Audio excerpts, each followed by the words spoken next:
السلام عليكم ورحمة الله وبركاته. وعليكم السلام وعليكم ورحمة السلام ورحمة الله وبركاته. اللهم صل على محمد وعليكم السلام وعلى ورحمة آل محمد كما صليت على إبراهيم وعلى آل إبراهيم إنك حميد مجيد.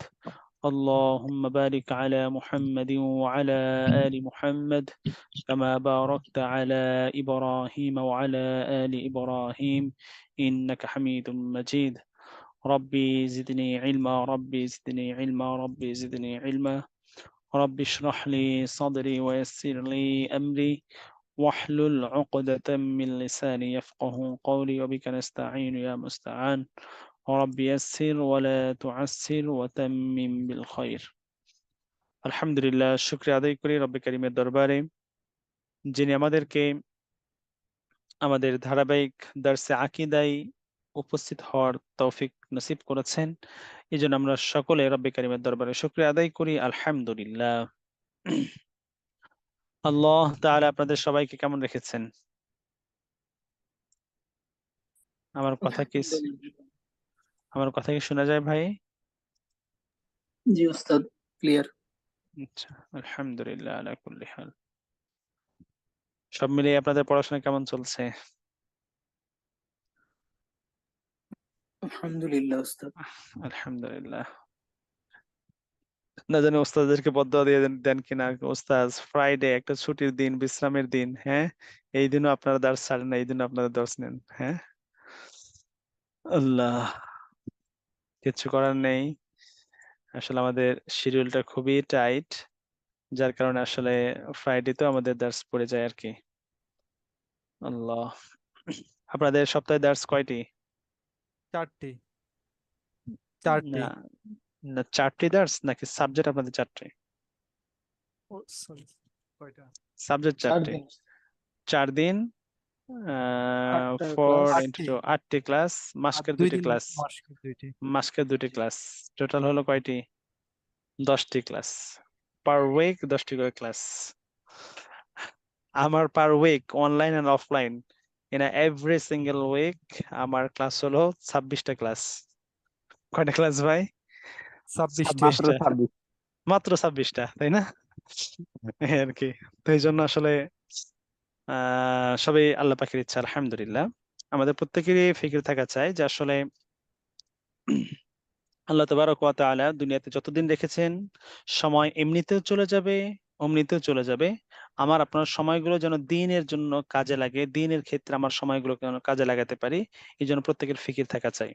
আপনারা জানেন আশরাফ আলী থানভী রাহিমাহুল্লাহু তাআলা, আশরাফ আলী থানভী রাহিমাহুল্লাহু তাআলা, যিনি অসংখ্য কিতাব লিপিবদ্ধ করে গেছেন, তার লিখিত কিতাবগুলো তার লিখিত কিতাবগুলো যদি আপনি টার্গেট করেন যে আপনি তার সমস্ত লিখিত কিতাবগুলো পড়বেন, সমস্ত লিখিত কিতাবগুলো আপনি পড়বেন, এরকম একটা টার্গেট করছেন, তো ওনার লিখিত কিতাবগুলো যদি আপনি পড়তে যান, এভারেজ আপনার হায়াত মনে করেন 60 বছর জিন্দেগি, এভারেজ আপনি যদি পড়েন তাহলে per day, every single day you have to read at least 60 pages.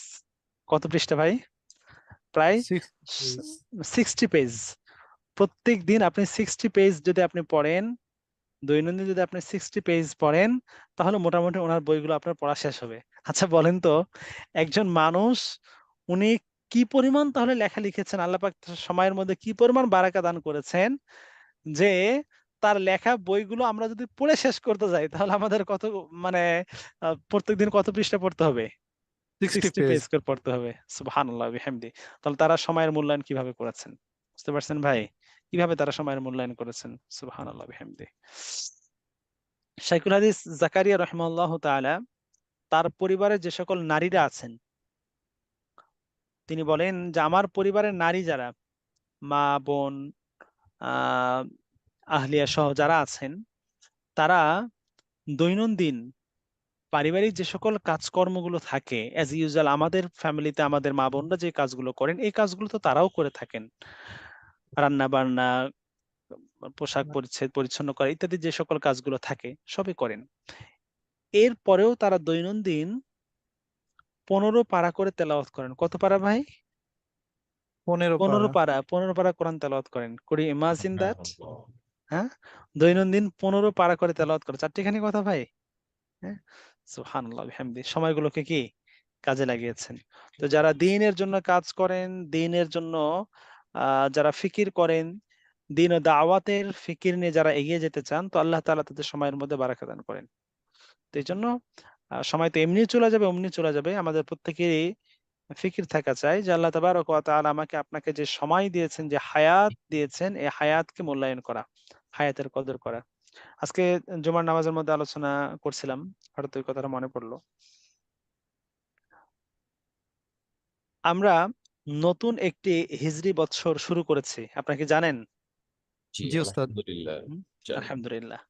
কিন্তু দুঃখজনক হলো বাস্তব, আমাদের সমাজের উল্লেখযোগ্য একটা সংখ্যক একটা শ্রেণী রয়েছে তরুণদের মধ্যে, যারা আদৌ এ ব্যাপারে অবগত নয় যে নতুন একটি আরবি হিজরি বৎসর শুরু হয়েছে।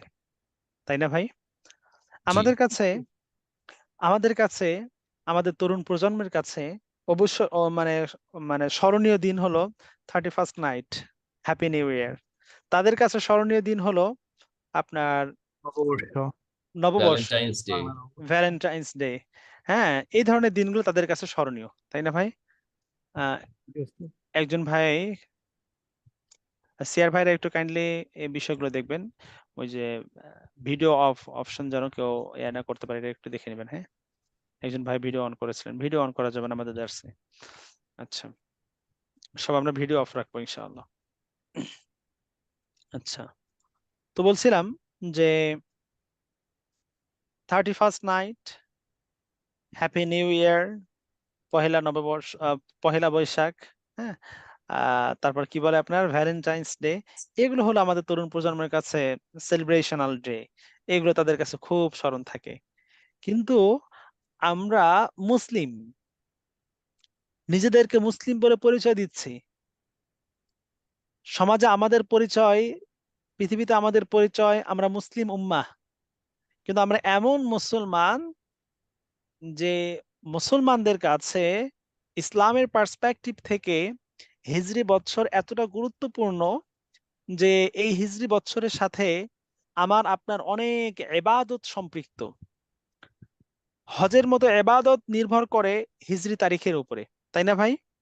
জি, জি উস্তাদ। পবিত্র মাহে রমাদান, 1 মাস রোজা রাখা, এটি নির্ভর করে এই হিজরি বৎসর, হিজরি মাসের উপরে, তাই না ভাই? জি ওস্তাদ, জি।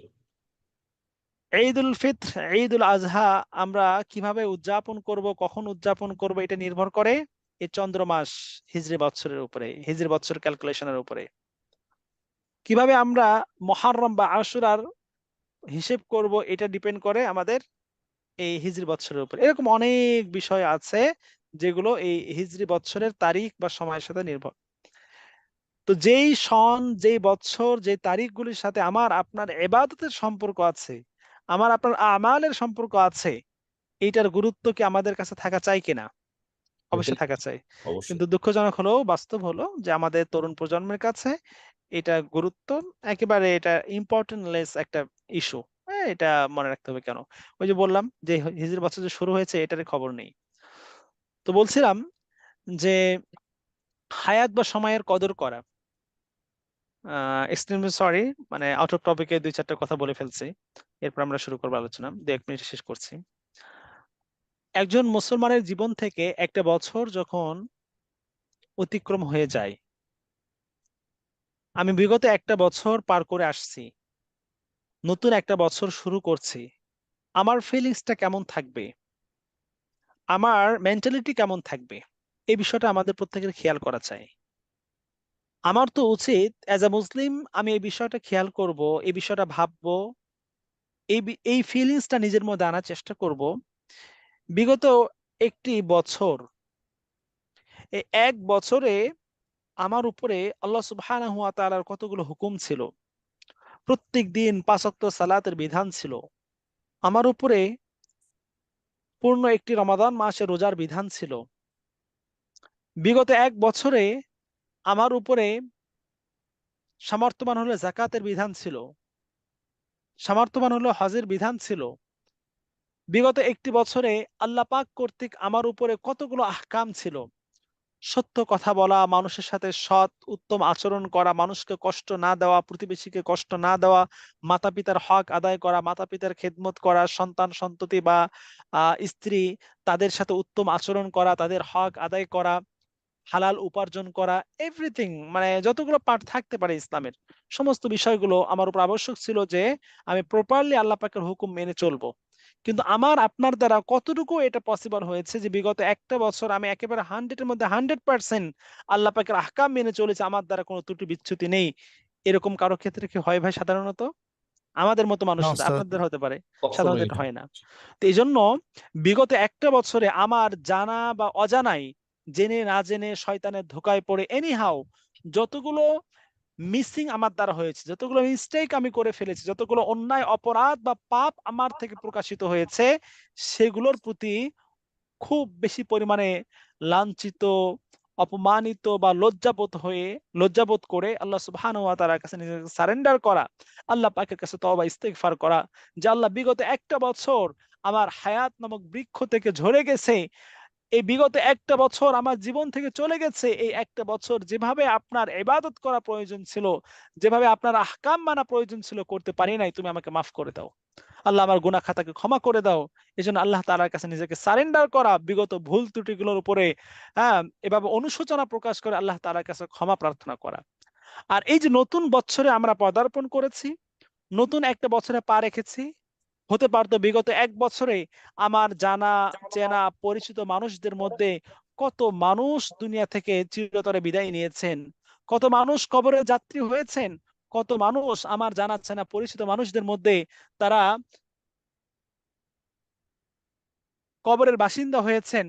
তো আমিও তাদের মতো হতে পারতাম, আমিও তাদের মতো একজন হতে পারতাম, কিন্তু আল্লাহ তাআলা তাদের মতো আমাকে করেন নাই, আমাকে এই বছরে পদার্পণ করার তৌফিক দিয়েছেন। এজন্য আল্লাহ তাবারাক ওয়া তাআলার কাছে শুকরিয়া আদায় করা এবং আগামী একটি বছর আমি যেন properly on the way of Islam যেন আমার লাইফ লিড করতে পারি, ইসলামকে আমার জীবনে অ্যাপ্লাই করতে পারি, এই জন্য আল্লাহ তাআলার নিকটে তৌফিক কামনা করে খুব বেশি পরিমাণে দোয়া করতে থাকা। আমার কথা কি বুঝে আসছে ভাই? জি আলহামদুলিল্লাহ। আচ্ছা, জাস্ট 30 সেকেন্ড প্লিজ।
জি ভাই, আমাকে শোনা যায়? জি আলহামদুলিল্লাহ শোনা যাচ্ছে। আচ্ছা, তো আমরা বলছিলাম এই জন্য সময়ের মূল্যায়ন করা, হায়াতের কদর করা। হতে পারে এই বছর, এই হিজরি বছর আমার জীবনের শেষ বছর, হতে পারে আগামী বছর, আগামী মহাররম মাসের পহেলা মহাররম আমি নাও পেতে পারি। এজন্য এই বছরকে নিজের জীবনের শেষ বছর মনে করে, নিজের হায়াতের লাস্ট বছর মনে করে এই বছরকে মূল্যায়ন করা, কদর করা এবং খুব বেশি পরিমাণে আল্লাহ তাবারক ওয়া তাআলার কাছে নেক কাজের, নেক আমাল করার তৌফিক কামনা করা এবং শয়তানের ধোঁকা থেকে আল্লাহ পাক যেন আমাকে আপনাকে হেফাজত করেন, শয়তানের কুমন্ত্রণা, মিসগাইডিং থেকে আল্লাহ তাআলা যেন আমাদেরকে পরিত্রাণ দান করেন, এই জন্য আল্লাহ তাআলার কাছে খুব বেশি পরিমাণে দোয়া কান্নাকাটি করা। আল্লাহ তাআলা আমাকে আপনাকে সবাইকে দ্বীনের জন্য, দাওয়াতের জন্য, কোরআনের জন্য কবুল করে নেন। আল্লাহ তাআলা আমাদের আমিন। সমস্ত নেক আমালগুলো আমিন। কবুল করে নেন। আল্লাহ তাআলা আমাদের যাবতীয় অতীত জীবনের ভুল ত্রুটি গুনাহ খাতাগুলোকে ক্ষমা করে দেন। আল্লাহুম্মা আমিন। আমিন। আল্লাহ আল্লাহ। আচ্ছা, আমরা শুরু করছি আমাদের আজকের আলোচনা। লাস্ট ফ্রাইডেতে, যেহেতু আপনাদের আকীদার দার্সে সপ্তাহে একদিনে আপনাদের সাথে আমি থাকছি, তো লাস্ট ফ্রাইডেতে আপনাদেরকে একটা হোমওয়ার্ক দেওয়া হয়েছিল। সময়ের স্বল্পতার দরুন আমরা পুরোটা ক্লাস সমাপ্ত করতে পারি নাই।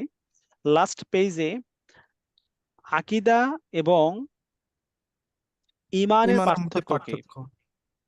আকীদা এবং ঈমানের মাঝে কি ডিফারেন্স আছে, এই বিষয়টা নিয়ে আপনাদেরকে দেখে আসতে বলা হয়েছিল। দেখার সুযোগ হয়েছে ভাই? জি ওস্তাদ। কে কে দেখেছেন একটু কাইন্ডলি হ্যান্ড রেজ করবেন তো, কে কে দেখেছেন? ভাই, যাদের নয়েজ আছে, যাদের আশেপাশে কোনো ব্যাক সাউন্ড আছে, মেহেরবানি করে আপনারা একটু আনমিউট হবেন না। কারণ হয়তো আপনার পাশে সামান্য একটু সাউন্ড আমাদের অন্যান্য ভাইদের ক্লাসের মনোযোগ নষ্ট করার কারণ হতে পারে। হয়তো গুরুত্বের সাথে মনোযোগ সহ ক্লাস করছেন, হঠাৎ করে আপনি আনমিউট হয়েছেন, আপনার পাশে এমন একটা সাউন্ড হলো যে ওই সাউন্ডের কারণে দেখা গেল যে ক্লাসের মনোযোগ নষ্ট হয়ে গেছে। তো এই জন্য যারা আনমিউট থাকবেন, এমন ভাইয়েরা থাকবেন যাদের আশেপাশে কোনো নয়েজ নেই, কোনো এক্সট্রা কোনো সাউন্ড নেই, এরকম ভাইয়েরা আনমিউট থাকবেন। মাশাআল্লাহ, তাবারাক ওয়া তাআলা। 12 জন ভাই হ্যান্ড রেজ করেছেন, জাযাকুমুল্লাহু আহসানাল জাযা। জি, আপনারা হ্যান্ড ডাউন করবেন ইনশাআল্লাহ।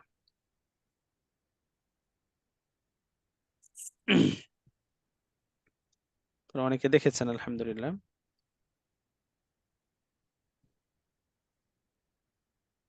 আচ্ছা, ঈমান ও আকীদা এই দুটি বিষয়কে অধিকাংশ মানুষ গুলিয়ে ফেলে, একটাকে আরেকটার সাথে গুলিয়ে ফেলে। মনে করে যে ঈমানও যেই জিনিস, আকীদাও সেই জিনিস, দুটো একই জিনিস। আমার কথা কি বুঝতে পারছেন ভাই? জি ওস্তাদ। আল্লাহু আকবার। ঈমান ও আকীদার মাঝে এখানে 5টি পয়েন্টে পার্থক্যগুলো করা হয়েছে। এই পার্থক্যগুলো আমরা এখন জানবো। পার্থক্যটা আপনাদের কাছে আরো বেশি ক্লিয়ার হওয়ার জন্য আমি প্রথমে ছোট্ট একটা এক্সাম্পল দিচ্ছি, এরপরে আমরা ওই আকীদাতে চলে যাব, ওই মূল আলোচনাতে চলে যাব ইনশাআল্লাহ। আমি একটা সার্কেল, একটা বৃত্ত আপনাদের সামনে এনেছি, দেখতে পাচ্ছেন? জি জি। ওস্তাদ, দেখতে পাচ্ছি। মনে করুন এই যে পুরা যে বৃত্তটা আপনারা দেখতে পাচ্ছেন, এই পুরোটা হলো ঈমান। পুরোটা কি ভাই? ঈমান। ইমান। ঈমান। ঈমান এমন একটা ব্যাপক জিনিস, ঈমান এমন একটা ব্যাপক বিষয়। ঈমানের সম্পর্ক যেমন বিশ্বাসের সাথে, ঈমানের সম্পর্ক যেমন সালাতের সাথে, ঈমানের সম্পর্ক যেমন যাকাতের সাথে, ঈমানের সম্পর্ক যেমন হজের সাথে, ঈমানের সম্পর্ক যেমন সিয়ামের সাথে, ঈমানের সম্পর্ক ইসলামের যাবতীয় আহকাম বিধিবিধানের সাথে। আমার কথাটা কি বুঝতে পারছেন ভাই? তার মানে জি ওস্তাদ। ইসলাম, ঈমান হলো এটা একটা ব্যাপক জিনিস, ইসলামের সমস্ত আহকামের সাথে রিলেটেড হলো কি? ইমান। ঈমান। ঈমান। ছোট একটা উদাহরণ দেই। যে ব্যক্তি নামাজ পড়ে না, যে ব্যক্তি নামাজ আদায় করে না, নামাজ পড়ে না, ওই ব্যক্তি কি পরিপূর্ণ বা পূর্ণাঙ্গ মুমিন? জি না, না। কখনোই। জি না। একজন ব্যক্তি পূর্ণাঙ্গ মুমিন হওয়ার জন্য ইসলামের যাবতীয় আহকামগুলো অবশ্যই তাকে আদায় করতে হবে। যদি কোনো ব্যক্তি আল্লাহ ও তার রাসূলকে বিশ্বাস করে, পরকালকে বিশ্বাস করে, কিন্তু সে সালাত, সিয়াম, হজ, যাকাত এগুলো আদায় করে না, তাহলে তাকে আমরা কাফের বলতে পারবো না, দ্যাটস রাইট। কিন্তু ওই ব্যক্তির ঈমান যে অপূর্ণ আছে, তার ঈমান যে এখনো পরিপূর্ণ হয় নাই, ওই ব্যক্তি যে একজন ফাসেক, সে যে একজন গুনাহে কবিরাকারী, এ ব্যাপারে কি কোনো সন্দেহ আছে ভাই? কোনো সন্দেহ নেই। কোনো সন্দেহ নেই। তার মানে হলো যে একজন ব্যক্তির ঈমান পূর্ণ হওয়ার জন্য ইসলামের যাবতীয় আহকাম তাকে অবশ্যই পালন করতে হবে, তা না হলে পূর্ণাঙ্গ মুমিন হওয়া যাবে না। যাবে না। তো এই ঈমানটা হলো ইসলামের যাবতীয় আহকাম সবগুলোকে ইনক্লুড করে, সবগুলোর সাথে চেইনড। বিষয়টা বুঝতে পারছেন ভাই? জি। জি আচ্ছা, ওস্তাদ। এবার আসে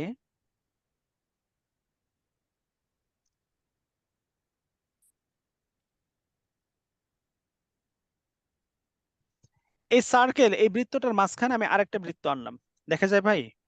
জি জি আলহামদুলিল্লাহ উস্তাদ দেখা দেখা যাচ্ছে। যাচ্ছে। এই মাঝের যে বৃত্তটা এনেছি, যে সার্কেলটা এনেছি, এটাকে আমি জাস্ট বোঝানোর সুবিধার্থে বলছি। মাঝের যে সার্কেলটা, যে বৃত্তটা এনেছি, এটা হলো আকীদা। এটা কি? আকীদা। আকীদা। আচ্ছা, মাঝখানে এই বৃত্তটা, এটা কি ওই বড় যে ইমানের যে বৃত্ত আছে, ইমানের যে সার্কেল, এটার কি বাহিরে নাকি ভিতরে? ভেতরে। এটার ভিতরেই। ভিতরে। দ্যাট মিন্স আকীদা এটা ইমানের ভিতরে। আকীদা কি? ইমান ইমানের একটা পার্ট। ইমানের ভিতরে। এটা ভিতরে। ইমানের একটা অংশ, ইমানের একটা পার্ট, ইমানের একটা জুজ। এটা ইমান থেকে বাহিরে না।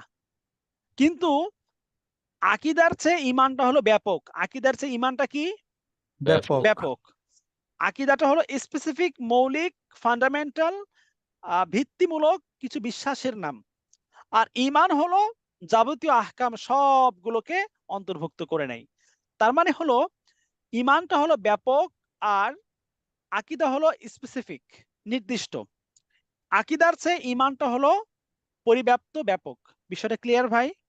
জি উস্তাদ। আলহামদুলিল্লাহ এখন আচ্ছা, বুঝেছি। আরেকটা উদাহরণ দেই। মনে করেন ঢাকা। ঢাকা সিটি, ঢাকা শহর। ঢাকা শহর বাংলাদেশের মধ্যে কিনা? নিঃসন্দেহে জি বাংলাদেশের উস্তাদ। মধ্যে। আচ্ছা, বাংলাদেশ একটা হলো দেশ, আর বাংলাদেশের রাজধানী হলো ঢাকা, ঢাকা ঢাকা। সিটি। ঢাকা বাংলাদেশের মধ্যে, কিন্তু ঢাকার মধ্যে কি পুরো বাংলাদেশ? না না। উস্তাদ। হ্যাঁ। Dhaka it's a part of Bangladesh, it's a capital of Bangladesh, তাই না ভাই? জি কিন্তু এর অর্থ এইটা না যে এটা বাংলাদেশের রাজধানী মানে হলো পুরো বাংলাদেশ ঢাকার মধ্যে ঢুকে আছে। বিষয়টা কি এরকম? তা না। তবে হ্যাঁ, পুরো বাংলাদেশ ঢাকার থেকে অনেক বেশি পরিব্যাপ্ত, অনেক ব্যাপক একটা পরিসর, ব্যাপক একটা জায়গা, অনেক স্প্রেড একটা স্পেস, যে ঢাকা একটা বাংলাদেশের প্রাণকেন্দ্র বা রাজধানী। আর চতুর্পাশে বাংলাদেশে অনেক ব্যাপক একটা এরিয়া আছে। তার মানে হলো এই পুরো দেশ এর মধ্যে ঢাকা আছে, কিন্তু ঢাকার মধ্যে পুরো দেশ নাই। বিষয়টা ক্লিয়ার ভাই?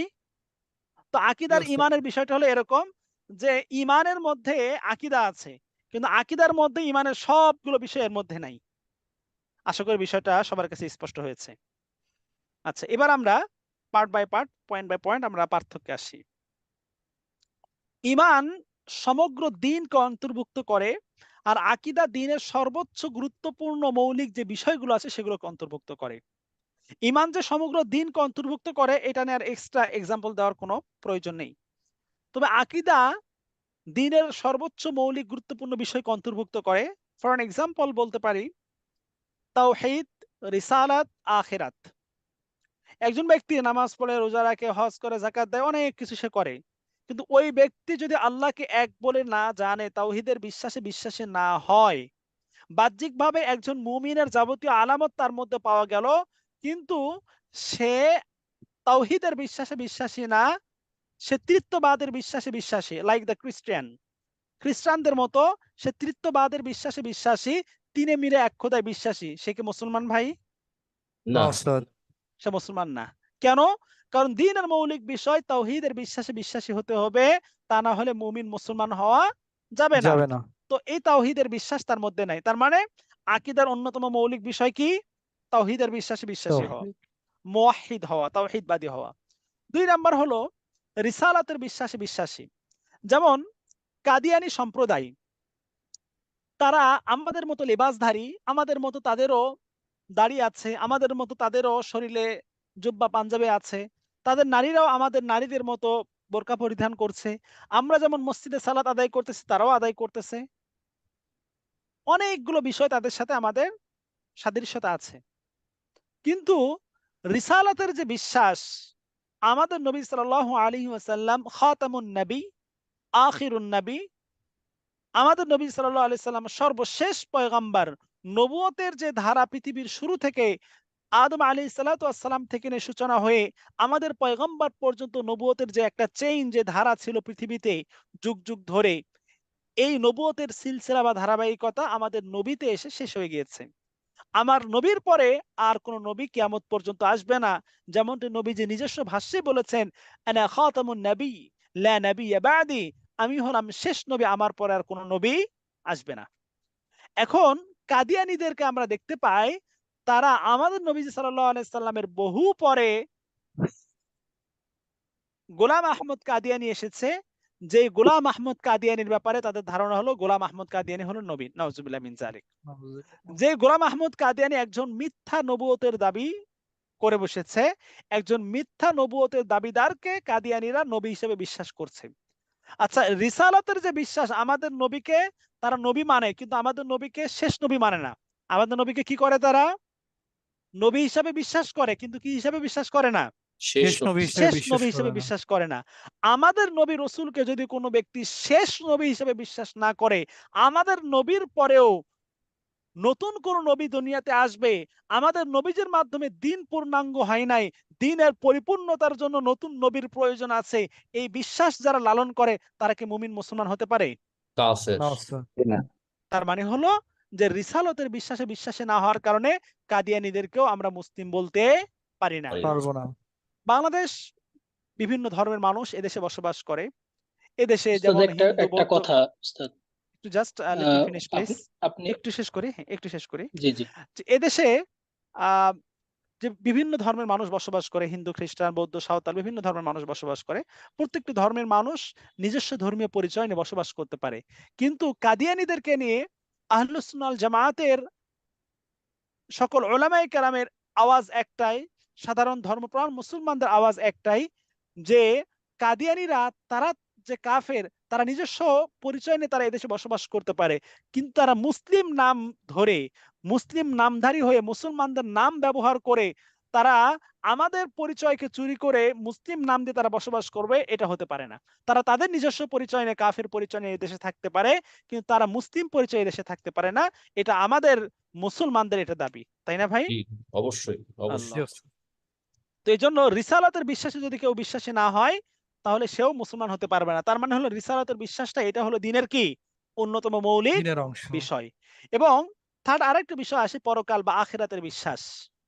পরকাল বা আখিরাতের বিশ্বাস। যদি কোনো ব্যক্তি, আজকে মনে করেন আমরা যারা আছি এখানে আসছি, কেন কেন আমরা অনলাইনে ভর্তি হলাম? বিকজ আমাদের টার্গেট যে আমরা দিন শিখবো, কোরআন শিখবো, দিন জানবো, কিভাবে আমার পরকালকে আমি সুন্দর করে। সুখময় করতে পারি, সুন্দর করতে পারি, নিজেকে কিভাবে আমি জান্নাতের পথের একজন পূর্ণাঙ্গ পথিক হিসেবে প্রস্তুত করতে পারি, কিভাবে আমি নিজেকে জাহান্নামের আগুন থেকে বাঁচাতে পারি, জাহান্নামের ভয়ে জান্নাতের আকাঙ্ক্ষায় আমাদের তো এই যাত্রা, তাই না ভাই? জি জি, স্যার। যদি আমার অবশ্যই। আপনার মধ্যে যদি পরকালের সেই বিষয়গুলো না থাকতো, আমাদের আফটার ডেথ কি হবে, মৃত্যুর পরে আমাদের কি ঘটবে, ওই বিষয়গুলো যদি আমাদের মধ্যে কাজ না করত, যদি জাহান্নামের শাস্তির ভয়, জান্নাতে যাওয়ার সেই প্রত্যাশা, স্বপ্ন যদি আমাদের মধ্যে না থাকতো, তাহলে আমরা এই যে ইসলাম প্র্যাকটিস করা, নামাজ কালাম আদায় করা, দিন শেখা, কোরআন পড়া, এত টাইম স্পেন্ড করা, এই বিষয়গুলো আমরা করতাম না। তার মানে একজন মানুষকে পরিপূর্ণ মুমিন বানানোর জন্য, একজন মানুষের মধ্যে পরিপূর্ণভাবে ইসলাম আসার জন্য one of the most important একটা ইস্যু হলো পরকালীন বিশ্বাস। একজন মানুষের মধ্যে যখন পরকালীন বিশ্বাস থাকবে, আখিরাতের বিশ্বাস থাকবে, তো ওই ব্যক্তি পরিপূর্ণভাবে মুমিন মুসলমান হতে পারবে। আর পরকালীন বিশ্বাস যদি না থাকে, পরকালে হিসাব দেওয়ার যদি তার সেই ফিকির যদি না থাকে, তাহলে সে কখনো পরিপূর্ণ মুমিন মুসলমান হতে পারবে না। পারবে না। বিষয়টা পারবে না। ক্লিয়ার ভাই? জি, স্যার। তাহলে আলহামদুলিল্লাহ। তাহলে বোঝা গেল যে পরকালের বিশ্বাস, আখিরাতের বিশ্বাস, এইটাও হলো ইসলামের অন্যতম গুরুত্বপূর্ণ একটা মৌলিক বিশ্বাস। তাহলে তাওহীদের বিশ্বাস, রিসালাতের বিশ্বাস, আখিরাতের বিশ্বাস, এগুলো হলো আকীদার পার্ট। কিসের পার্ট ভাই? আকীদার। আকীদা। আকীদার পার্ট। আমার কথা থেকে বুঝে আসছে? তার মানে জি হলো আলহামদুলিল্লাহ। স্যার। যে এখান থেকে আমরা ঈমান ও আকীদার ডিফারেন্সটা বুঝতে পারি, যে ঈমান সমগ্র দ্বীনকে বোঝাচ্ছে, কিন্তু আকীদা পুরাটা বিষয়কে বোঝাচ্ছে না, বরং দ্বীনের সবচেয়ে গুরুত্বপূর্ণ বিষয়, যেই বিষয়গুলো বিশ্বাস করলে মানুষ মুসলমান থাকবে, বিশ্বাস না করলে সে আর মুসলিম থাকবে না, সে কাফের হয়ে যাবে। এরকম মৌলিক যে বিষয়গুলো আছে, এই বিষয়গুলোকে বলা হয় আকীদা। আকীদা। আকীদা। এই বিষয়গুলো কি বলা হয়? আকীদা আকীদা। বলা হয়। যে একজন ভাই একটা কথা বলতে চাইছিলেন, জি। উস্তাদ, স্লাইড শো হচ্ছে না, মানে ইন্না আমরা আসলে স্লাইড দেখতে পাচ্ছি না। ইন্না লিল্লাহি ওয়া ইন্না ইলাইহি রাজিউন। এটা তো আগে বলবেন, আমি তো খেয়াল করি নাই। মাফ করবেন। হয়তো বলতে চেয়েছিলেন, আমি জি থামিয়ে দিয়েছি। মাফ করবেন। জি, এক্সট্রিমলি সরি। উস্তাদ, অসুবিধা নেই। কাফির আর মুরতাদ কি একই জিনিস? না, কাফের মুরতাদ এক জিনিস না। পরিচয়ের দিক থেকে হ্যাঁ, ফাইনালি তাদের রিওয়ার্ড বা রেজাল্টের দিক থেকে তারা এক হতে পারে, তাদের আক্ষরিক পরিচয়ের জায়গা থেকে একটু ভিন্নতা। কাফের যারা শুরু থেকে কাফের, হুম? মানে তারা ছোট থেকেই বা স্বাভাবিকভাবে বংশীয়ভাবে ফ্যামিলিগতভাবে সোশ্যালি তারা কি কাফের। আর মুরতাদ হলো যে ইসলাম গ্রহণ করেছে, মানে আগে কাফির ছিল, কাফির থেকে সে আবার কি হয়েছে, মুসলিম ইসলাম গ্রহণ হয়েছে। করেছে। মুসলিম হওয়ার পরে সে আবার কোনো কারণে তার পূর্বের যেই ধর্ম সেই ধর্মে আবার সে রিটার্ন হয়েছে, আবার সে পূর্বের ধর্মে ফেরত গিয়েছে, তাকে বলা হয় মুরতাদ। তাকে কি বলা হয়? মুরতাদ। মুরতাদ। তার মানে আগে ছিল কাফের, মুসলমান হয়েছে কিছুদিনের জন্য, এরপর আবার সে তার পূর্বের ধর্মে ফিরে গিয়েছে, তাকে বলা হয় কি? মুরতাদ। মুরতাদ। আর ওস্তাদ আচ্ছা, যদি মানে মুসলিম ছিল, মুসলিম থেকে সে অন্য ধর্মে চলে গেছে, তাহলে ওইটা ওইটা তাকেও কাফের। মুরতাদ, না তাকেও মুরতাদ। মুরতাদ বলা হবে, তাকেও মুরতাদ বলা হবে। জি জি, ওস্তাদ। তাকেও মুরতাদ বলা হবে। যেমন আমরা অনেক সময় দাওয়াতের ময়দানে কাজ করি, যারা খ্রিস্টান হয়ে যায়। আপনারা জানেন যে বাংলাদেশে বর্তমানে প্রায় ওভার 30,000 খ্রিস্টান মিশনারি যারা বিভিন্নভাবে তাদের মিশনারি কাজ করে যাচ্ছে।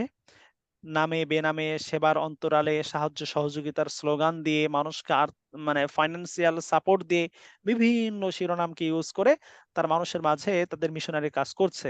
আলটিমেটলি তাদের সবার গোল হলো একটাই, সেটা হলো কিভাবে এদেশে খ্রিস্টানিটিকে ছড়িয়ে দেওয়া যায়, কিভাবে মানুষকে খ্রিস্ট ধর্মে দীক্ষিত করা যায়, কিভাবে এদেশকে অ্যাট ওয়ান্স এটাকে একটা খ্রিস্টান রাজ্যে পরিণত করা যায়।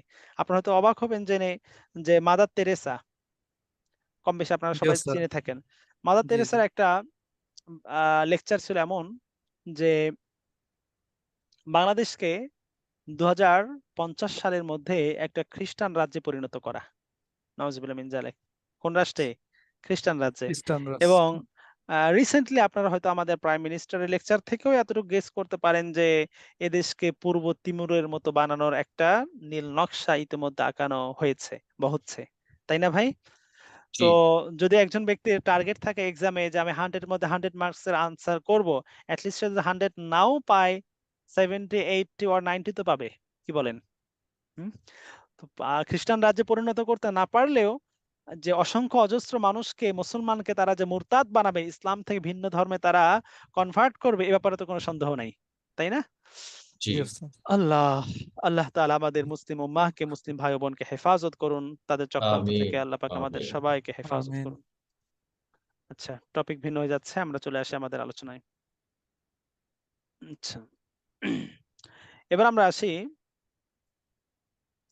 সেকেন্ড পার্থক্য, আকীদার তুলনায় ঈমান আরো ব্যাপক পরিভাষা। আকীদার তুলনায় ঈমান অনেক ব্যাপক ব্যাপক। পরিভাষা। আকীদা নির্দিষ্ট কয়েকটি বিষয়কে ইনক্লুড করে নেয়, অন্তর্ভুক্ত করে, আর ঈমান এর থেকে আরো অনেক বিষয়কে অন্তর্ভুক্ত করে নেয়। এইগুলো বিস্তারিত আছে, বিস্তারিত এগুলো সব আপনারা দেখে নেবেন ইনশাআল্লাহ। 3 নাম্বার হলো আকীদা হলো ঈমানের মূল ভিত্তি। আকীদা কি? ঈমানের ঈমানের ঈমানের মূল মূল ভিত্তি। ভিত্তি। যেমন মনে করেন আমরা একটা বিল্ডিং দেখতে পাই, 5 তলা, 10 তলা, 15 তলা, 20 তলা একটা বিল্ডিং দেখতে পাই। একটা বিল্ডিং এর যে স্ট্রাকচার, পুরো যে কাঠামোটা এটা দাঁড়িয়ে থাকে ওই বিল্ডিং এর নিচে থাকা যা আমাদের চোখে পড়ে না এমন একটা ফাউন্ডেশন, এমন একটা পাইলিং এর উপরে, তাই না ভাই? জি, এই জি বিল্ডিং ওস্তাদ। এর নিচে যে ভিত্তিটা থাকে, যে ফাউন্ডেশনটা থাকে, যে পাইলিংটা থাকে, এর উপরেই কিন্তু উপরটা দাঁড়িয়ে থাকে। নিচটা যদি না থাকতো তাহলে এই পুরো বিল্ডিংটার কোনো অস্তিত্ব থাকতো না, তাই না ভাই? জি তো ওস্তাদ। ঈমান ও আকীদার বিষয়টা লাইক দ্যাট, যে আপনার আকীদাটা হলো ঈমানের ভিত্তি। আকীদা কি? ঈমানের ঈমানের ভিত্তি। ভিত্তি। ভিত্তি, ফাউন্ডেশন। ঈমানের ফাউন্ডেশন হলো আকীদা। আকীদা। এখান থেকেও আমরা ঈমান ও আকীদার পার্থক্যটা এভাবে বুঝতে পারি, ভিত্তি ছাড়া যেমন কোনো একটা বিল্ডিং স্ট্রাকচার দাঁড়িয়ে থাকতে পারে না, ঠিক তেমনি ভাবে আকীদা ছাড়া ঈমানও দাঁড়িয়ে থাকতে পারে না, ঈমানের অস্তিত্ব থাকতে পারে না। তাহলে আকীদা এতটা গুরুত্বপূর্ণ বিষয়, সুতরাং এটাকে হালকা করে নেওয়ার কোনো সুযোগ নেই। নেই। নাম্বার 4, আকীদা যার যত বেশি বৃদ্ধি পায়, ঈমানও তার তত বেশি বৃদ্ধি পায়। আর আকীদা যে ব্যক্তি যত বেশি নড়বড়ে হয়, যত দুর্বল হয়, তার ঈমানও তত দুর্বল হয়ে দুর্বল যায়। হয়। নবী আলাইহিস সালাতু ওয়াস সালামের ভাষ্য, ইন্না ফিল জাসাদি মুযগাহ, নিশ্চয়ই প্রত্যেকটা মানুষের দেহে একটা রক্ত মানে গোস্তপিণ্ড আছে। প্রত্যেকটা মানুষের শরীরে কি আছে? একটা গোস্তপিণ্ড গোস্ত। আছে। যেটার নাম হলো কলব, এটার নাম কি? কলব কলব। কলব, কলব। ইদা সলুহাল জাসাদ, ইদা সলুহা সলুহাল জাসাদু কুল্লু ওয়া ইদা ফাসাদাত ফাসাদাল জাসাদু কুল্লু। যখন ইদা সলুহাত সলুহাল জাসাদু কুল্লু, যখন এই যে গোস্তপিণ্ড অর্থাৎ এই কলব যখন একজন মানুষের পুত পবিত্র থাকে, এই কলব যখন কোনো মানুষের পরিচ্ছন্ন থাকে, এই কলবটা যখন কোনো মানুষের স্বচ্ছ থাকে, তো ওই ব্যক্তির পুরো জিসিম, পুরো বডিটাই স্বচ্ছ হয়ে যায়। সুবহানাল্লাহ বিহামদি। ওয়াইদা সুবহান। ফাসাদাল জাসাদু কুল্লু ওয়াইদাল ফাসাদু সরি ওয়াইদা ফাসাদাত ফাসাদাল জাসাদু কুল্লু। আর যখন কোনো মানুষের কলবটা এটা আচ্ছাদিত হয়ে যায়, কোনো মানুষের কলবটা যখন নষ্ট হয়ে যায়, কোনো মানুষের কলবটা যখন পচে যায়, তো তার পুরো শরীর যেন পচে যায়। তার মানে বিষয়টা আমি একটু জাস্ট এক্সাম্পল দিচ্ছি। আমাদের সমাজে অনেক মানুষকে আমরা দেখতে পাই, তারা এমন ঘৃণ, নিকৃষ্ট, অনাকাঙ্ক্ষিত, অপ্রত্যাশিত ঘটনা ঘটিয়ে বসে, যেটা আমরা কখনো বিশ্বাস করতে পারিনি। এটা কেমনে সম্ভব? একজন বাবা হয়ে তার মেয়ের সাথে জেনা করে, নাউজুবিল্লাহ মিন যালিক, এটা কিভাবে সম্ভব? এরকম হয় কিনা ভাই? জি জি ওস্তাদ। সমাজে ঘটছে। জি একজন ভাই তার আপন মায়ের পেটের আরেকজন ভাইকে সামান্য সম্পদের জন্য সে হত্যা করে ফেলছে, কিভাবে সম্ভব?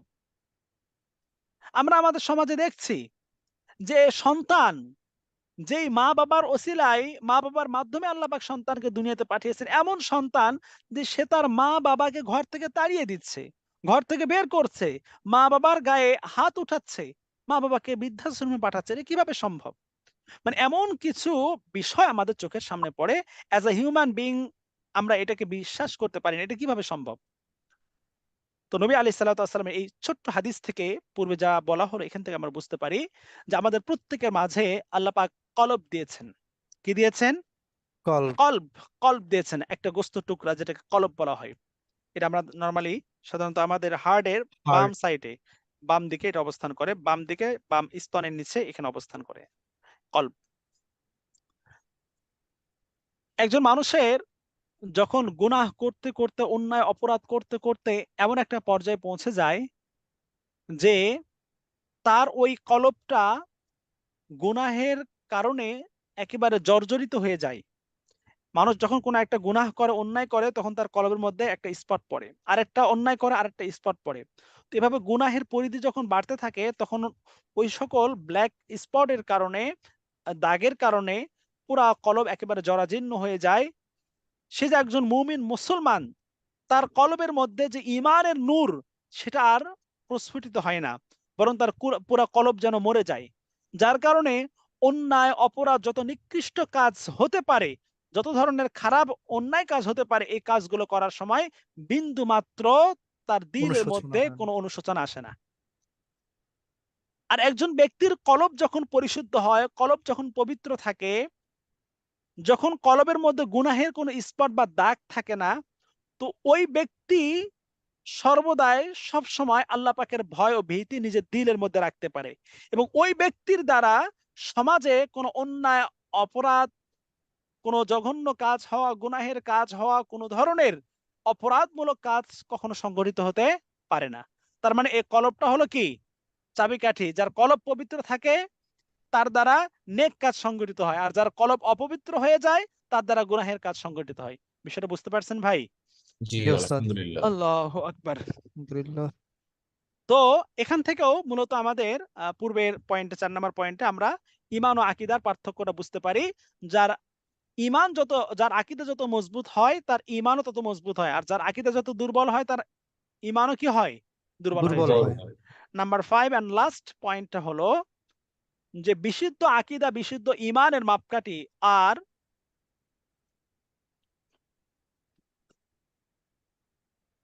ভ্রান্ত আকীদা, ভ্রান্ত ঈমানের মাপকাঠি। খুবই সহজ, খুবই সিম্পল বিষয়। দেখেন,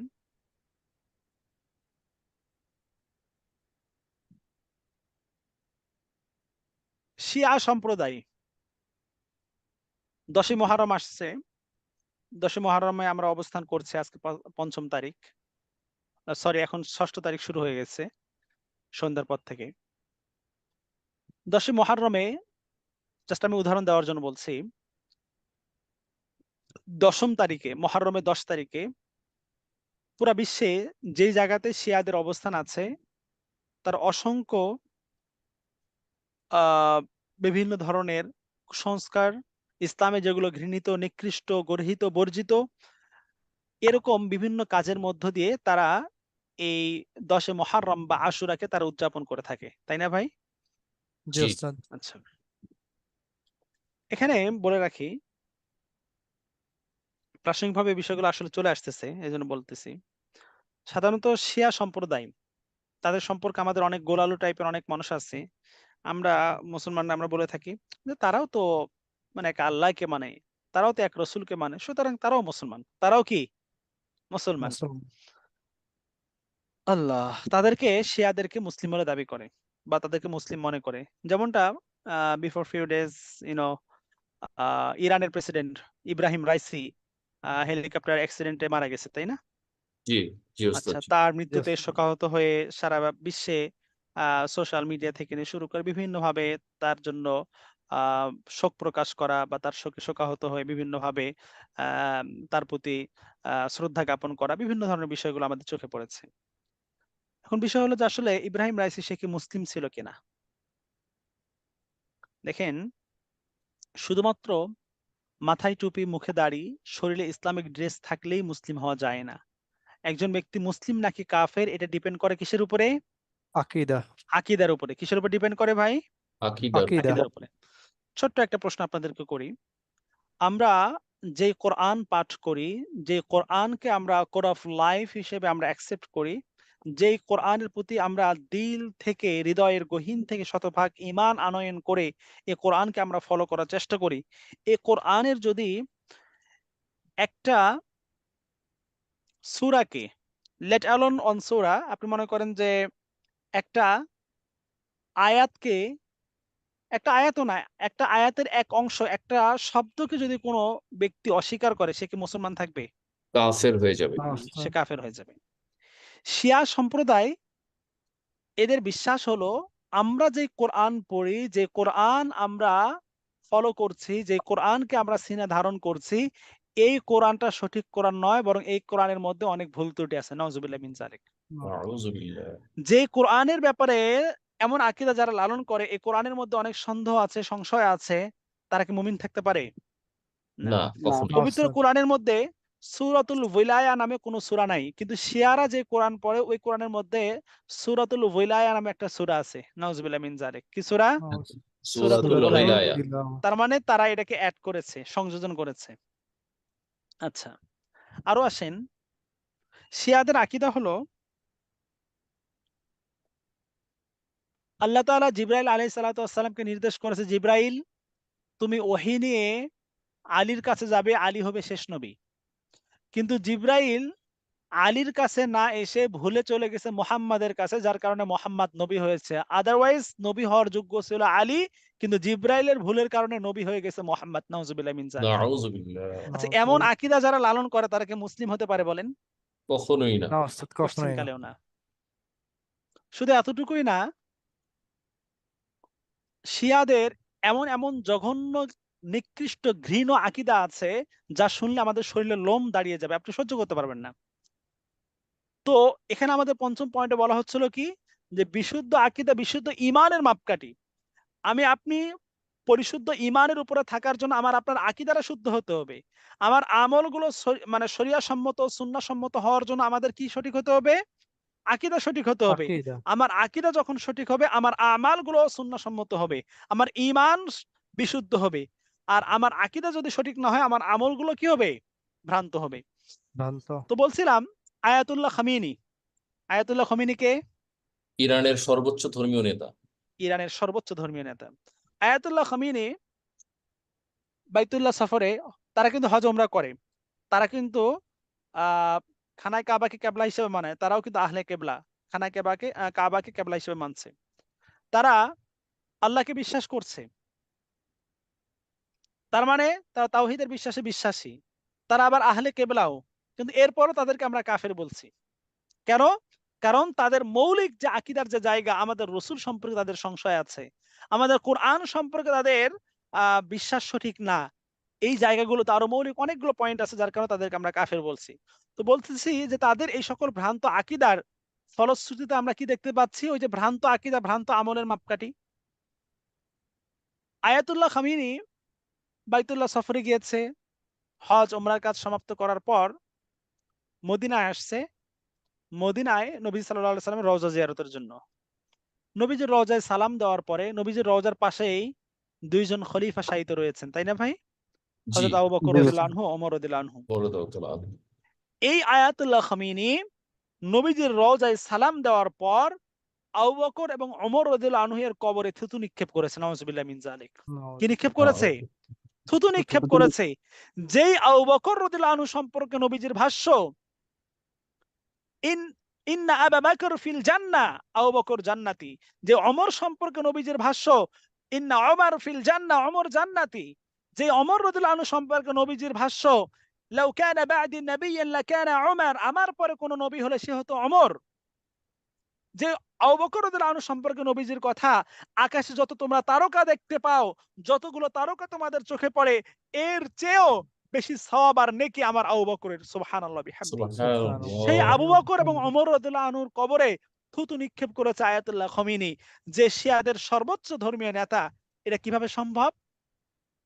তার মানে হলো এই যে একটা আমল আমরা দেখলাম, একটা তার বদআমল, খারাপ একটা অত্যন্ত জঘন্য নিকৃষ্ট একটা কাজ, যে এত জলিলুল কদর ইসলামের প্রথম দ্বিতীয় খলিফার কবরে থুতু নিক্ষেপ করেছে। এই ঘৃণ্য নিকৃষ্ট কাজটা তার দ্বারা হয়েছে কেন? কারণ তার আকীদার সমস্যা। কোথায় সমস্যা? আকীদায় আকীদায় সমস্যা। সমস্যা। কারণ তারা সাহাবায়ে কেরামকে সত্যের মাপকাঠি মনে করেন না। শুধু এতটুকুই নয়, বরং তাদের ধারণা হলো যে মুহাম্মদ তো নবী হইছে, মুহাম্মাদের পরে খলিফা হওয়ার যোগ্য ছিল আলী রাদিয়াল্লাহু আনহু। কিন্তু আলী রাদিয়াল্লাহু আনহুকে খলিফা না বানিয়ে জোরপূর্বক আবু বকর খলিফা হয়েছে। নাউজুবিল্লাহি মিন যালিক। নাউযুবিল্লাহ। এইজন্য আবু বকর, ওমর রাদিয়াল্লাহু আনহুকে তারা তাদের শত্রু মনে করে।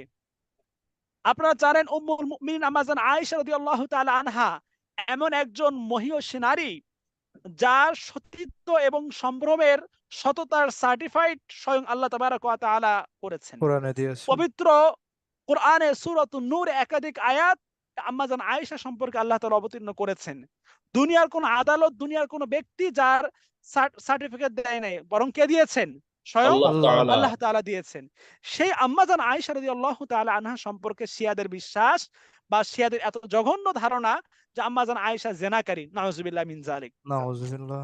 শুধু এতটুকুই না, শিয়াদের তাদের বিশ্বাস হলো, তাদের মানে ভিউ হলো এমন যে কিয়ামতের পূর্বে একদিনের জন্যেও যদি তারা সৌদি আরবের রাজত্ব দখল করতে পারে, সৌদি আরবের খেলাফত বা হুকুমত তাদের হাতে আসে, তো তারা আম্মাজান আয়েশাকে কবর থেকে উঠায়া হলেও তার উপরে জেনার শাস্তি আরোপ করবে। নাউজুবিল্লাহি মিন যালিক। নাউযুবিল্লাহ। যেই সম্প্রদায় এত ঘৃণ, নিকৃষ্ট, জঘন্য আকীদা লালন করে, তারা হতে পারে মসজিদে গিয়ে ইবাদত করতেছে, তারা হতে পারে খানায় কাবার দিকে ফিরে ইবাদত করতেছে, তারা হতে পারে আমার আপনার মতো দাড়ি টুপি লাগিয়ে ইবাদত করতেছে, তারা কি মুসলমান হতে পারে বলেন?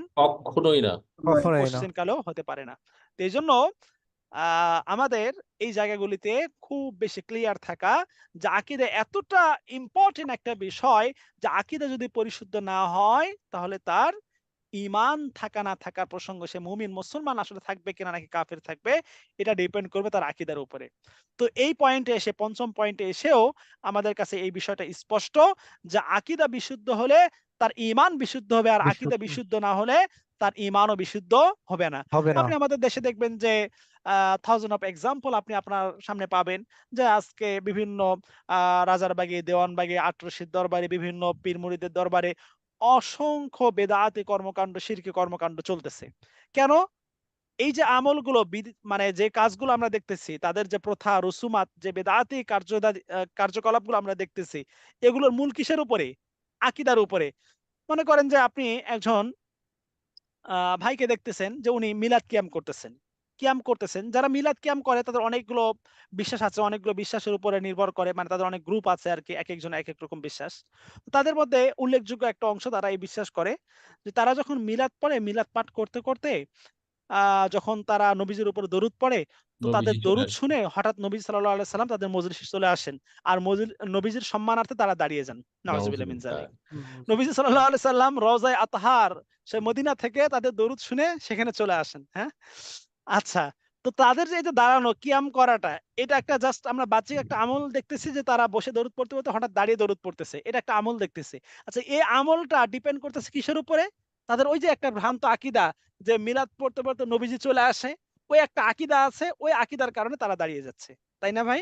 তার মানে হলো আমরা যত ধরনের ইসলাম বিরোধী, ইসলামে নিষিদ্ধ, ইসলাম যেমন যেগুলোকে অ্যাপ্রিশিয়েট করে না, ইসলাম সাপোর্ট করছে না, এই ধরনের যত নিষিদ্ধ কার্যক্রম বা যে সকল বেদাতে রুসুবাত আমাদের সমাজে আমরা দেখতে পাচ্ছি, মোস্ট অফ দা থিং এগুলো ডিপেন্ড করে ভ্রান্ত আকীদার উপরে।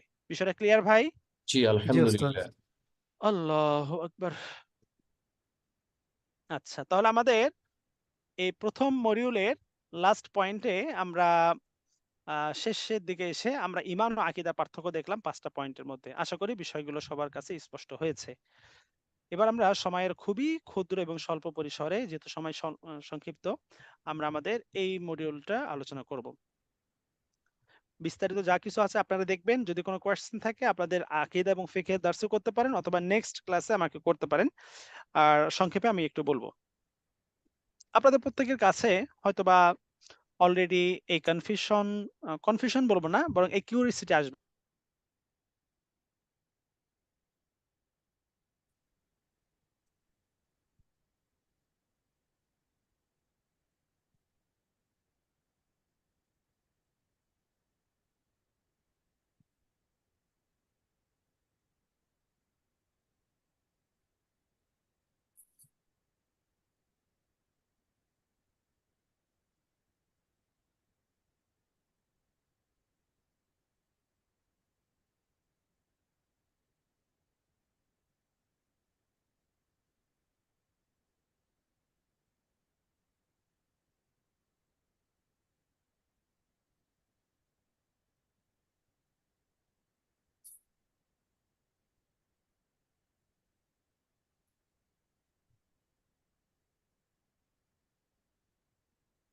আফওয়ান, নেটওয়ার্ক প্রবলেমের কারণে ডিসকানেক্ট হয়েছিলাম। এখন দেখা যায় ভাই?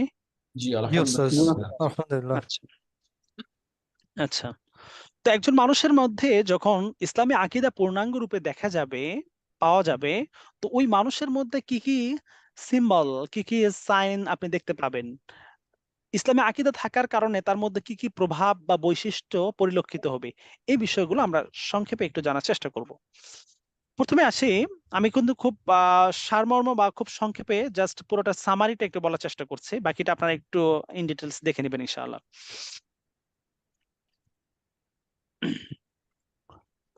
নবীজি সাল্লাল্লাহু আলাইহি ওয়াসাল্লাম হাদিসের মধ্যে বলেন, কুল্লু মাউলুদিন ইউলাদু আলা ফিতরাতিল ইসলাম ফাআবাওয়াহু ইউহাউবিদানিহি আও ইউনাসসিরানিহি আও ইউমাজ্জিসানি। প্রত্যেকটি শিশু জন্মগ্রহণ করে ইসলামের ফিতরাত, ইসলামের যে স্বভাব, ইসলামের যে রুচি, এর উপরে জন্মগ্রহণ করে। দেন একটু বড় হওয়ার পরে এই বাচ্চা, তাকে তার মা বাবা যেই ধর্ম অনুসরণ করে সেই ধর্মে তাকে অনুসারী বানিয়ে নেয়। পৃথিবীতে যত শিশু, সেটা মুসলিম ফ্যামিলিতে হোক, খ্রিস্টান ফ্যামিলিতে হোক, ইহুদি ফ্যামিলিতে হোক, নাসারা ফ্যামিলিতে হোক, আপনার বৌদ্ধ ফ্যামিলিতে হোক, যত ধর্ম আছে, পৃথিবীতে যত মানুষ আছে, সমস্ত মানুষ পৃথিবীতে এট ফার্স্ট জন্মগ্রহণ করে, পৃথিবীতে ভূমিষ্ঠ হয় কি হিসেবে? মুসলিম মুসলিম হিসেবে। কি হিসেবে জন্মগ্রহণ করে? মুসলিম মুসলিম হিসেবে। ইসলামের যে ফেথ, ইসলামের যে থিওরি, ইসলামের যেই মেজাজ, ইসলামের যে রুচি, ইসলামের যে স্বভাব, এর উপরে তার জন্ম। এরপরে দেখা যাচ্ছে একজনের মা বাবা হিন্দু, তাকে হিন্দু বানাচ্ছে। কারো মা বাবা পৌত্তলিক, তাকে পৌত্তলিক বানাচ্ছে। কারো মা বাবা খ্রিস্টান, তাকে খ্রিস্টান বানাচ্ছে। যার যা ফ্যামিলি, মাতা পিতা যে ধর্ম অনুসরণ করে, ওই বাচ্চাকে সেই ধর্মে দীক্ষিত করছে। কিন্তু প্রত্যেকটা বাচ্চা জন্মগ্রহণ করে কিসের উপরে? ইসলামের স্বভাব বা ইসলাম। ইসলামের রুচির উপরে জন্মগ্রহণ করে। এ থেকে আমরা বুঝতে পারি যে পৃথিবীতে যত মানুষ আছে, জন্মলগ্ন থেকেই, পৃথিবীতে ভূমিষ্ঠ হওয়ার সময় থেকে, প্রত্যেকটি মানুষের মধ্যে আল্লাহ পাক মানবীয়ভাবে তাদের মধ্যে আকীদা দিয়ে রেখেছেন। কি দিয়েছেন? আকীদা আকীদা। দিয়েছে। হ্যাঁ, এখন এই আকীদাটা এটা কি আসলে ইসলামিক আকীদা নাকি শিরকি আকীদা নাকি কুফরি আকীদা, এটা একটু বড় হওয়ার পরে তখন তার ফ্যামিলিগত প্রভাবের কারণে সে তার শিরিক বা কুফরি বা ভ্রান্ত বা নাস্তিক্যবাদের আকীদা সেই দিকে সে কনভার্টেড ধাবিত হয়ে হয়। যায়। কিন্তু যারা মুসলিম ফ্যামিলিতে আছে, মুসলিম পরিবারে যাদের জন্ম, তারা ওই ইসলামী আকীদাটাকে ছোটবেলা থেকে তারা চর্চা করে আসে। পৃথিবীতে মুখে মানুষ যে যেটাই বলুক না কেন, পৃথিবীতে যত মানুষ আছে প্রত্যেকটা মানুষ একথা স্বীকার করতে বাধ্য। এবং আপনি দেখবেন যে বিভিন্ন ধরনের যে সকল রিপোর্টস গুলো আছে, আপনি বিফোর ফিউ ডেজ আমি একটা প্রতিবেদন দেখছিলাম। এটা হচ্ছে আমেরিকাতে কয়েকজন সায়েন্টিস্ট তারা এটার উপরে রিসার্চ করেছেন যে এই যে নবী আলাইহিস সালামের যে হাদিস যে শৈশব থেকে বাচ্চাদের মধ্যে এক যে আকীদা আছে। তো বলছিলাম, যেটা আমি বলতে চাচ্ছিলাম যে অদৃশ্য সত্তার প্রতি বিশ্বাস। কিসের উপর বিশ্বাস? অদৃশ্য অদৃশ্য সত্তা। সত্তার প্রতি যে বিশ্বাস, এই বিশ্বাসটা প্রত্যেকটা মানুষের মধ্যে শৈশব ছোটবেলা থেকেই আছে। জন্মলগ্ন বা মানে সূচনা থেকেই আছে। এটা তারা গবেষণা করার পরে অনেকগুলো প্রায় কয়েক লক্ষ বাচ্চার উপরে তারা এটা জরিপ চালিয়েছে। চালানোর পরে এটা দেখেছে যে আসলে বাচ্চাদের মধ্যে ওই ছোটবেলা থেকেই ওই অদৃশ্য এক সত্তার প্রতি বিশ্বাস, এই বিশ্বাস ছোটবেলা থেকে বাচ্চাদের মধ্যে আছে। সুবহানাল্লাহ বিহামদি। হ্যাঁ, ছোটবেলা থেকে বাচ্চারা এক অদৃশ্য সত্তার প্রতি বিশ্বাস স্থাপন করে। আচ্ছা, আলোচনা অনেক দীর্ঘ হয়ে যাচ্ছে। অনেকগুলো এক্সাম্পল বা অনেকগুলো বিষয় আরো রিপোর্ট সামনে চলে আসছে, কিন্তু আলোচনা সেদিকে যাবে, সেদিকে না যাই, সামনে অগ্রসর হই। অদৃশ্য সত্তার প্রতি যে বিশ্বাস, যেমন দেখেন একজন চাষী চাষাবাদ করে কৃষক হিসেবে। সে হতে পারে হিন্দু, খ্রিস্টান, বৌদ্ধ, নাস্তিক, সে যে ধর্মের হোক না কেন, যে বিশ্বাসে লালন করুক না কেন। একজন চাষী জমিনে চাষাবাদ করে, জমিনে চারা বপন করে, বীজ বপন করে, কৃষি যে সকল চাষাবাদ আছে, জমিনে যা সে লাগিয়েছে ধান, ভুট্টা, গম, যা চাষাবাদ করেছে এগুলোর পরিচর্যা করে, তাই না? আচ্ছা বলেন তো, একজন মানুষ জমিনে ধান চারা লাগিয়েছে, ধান গাছ লাগিয়েছে। ধান লাগানোর পরে এই ধান শতভাগ 100 এর মধ্যে 100% গ্যারান্টির সাথে যখন লাগাচ্ছে, সে কি এটা জানে যে জমিনে সে ধান লাগাচ্ছে অবশ্যই ধান সে জমি ঘরে উঠাতে পারবে? জানে কখনো না। কখনোই। কারণ হতে পারে যে বিভিন্ন দুর্যোগের কারণে, বন্যার কারণে, ঝড়ের কারণে, অনাবৃষ্টির কারণে বা শিলাবৃষ্টির কারণে কোনো কারণে তার এই ফসল নষ্ট হয়ে যেতে পারে। তাই না? এই জি, আশঙ্কা আছে। তারপরও মানুষ কেন ফসল লাগায়? কারণ এক অদৃশ্য সত্তার প্রতি বিশ্বাস করে যে লাগাচ্ছি, আশা করি যে এবার ব্যাপক ফলন পাবো এবং আমি লাভবান হব এবং ঘরে আমি ফসল উঠাতে পারবো। তাই না ভাই? জি, একজন ব্যবসায়িক ব্যবসা করতেছে। ব্যবসায় মনে করেন যে বিভিন্ন ধরনের সে আ ব্যবসা করতে পারে, যেকোনো কোয়ালিটির। তো ব্যবসাতে এট ফার্স্ট তার ব্যাপক পরিমাণে একটা ইনভেস্ট করতে হয়। আপনি একটা কোম্পানি করবেন, একটা ফ্যাক্টরি করবেন। শুরুতে আপনাকে ৫০ লক্ষ, ১ কোটি, ১.৫ কোটি, ২ কোটি, ৫ কোটি, ১০ কোটি টাকা আপনাকে ইনভেস্ট করতে হয়। আপনি এটা জানেন না প্রপারলি, এই বিষয়টা আপনার জানা নেই যে আল্টিমেটলি ইন রেজাল্ট আপনি কি আসলে এখান থেকে কতটুকু প্রফিট পাবেন? আপনি কি আসলে লাভবান হতে পারবেন কিনা? এ ব্যাপারে আপনি শতভাগ নিশ্চিত না। এখানে আপনার প্রফিট অ্যান্ড লস, আপনি লাভ ক্ষতির উভয়টার আশঙ্কা রাখছেন। তাই না ভাই? লাভের আশাবাদী, আবার ক্ষতি হওয়ারও আশঙ্কা আছে। তো যেই জায়গাতে আমার রিস্ক আছে, হতে পারে আমি এখানে ব্যবসায় ধরা খেয়ে যাবো। যেমন অসংখ্য মানুষকে দেখা যায় ব্যবসায় ধরা খেয়ে পুরা একেবারে দেউলিয়া হয়ে গেছে। তাই না ভাই? কত কোম্পানি আছে, কত ফ্যাক্টরি আছে যে ব্যবসা ধরা খেয়ে তারা আজকে তাদের নাম নিশানা পর্যন্ত বিলুপ্ত হয়ে গেছে।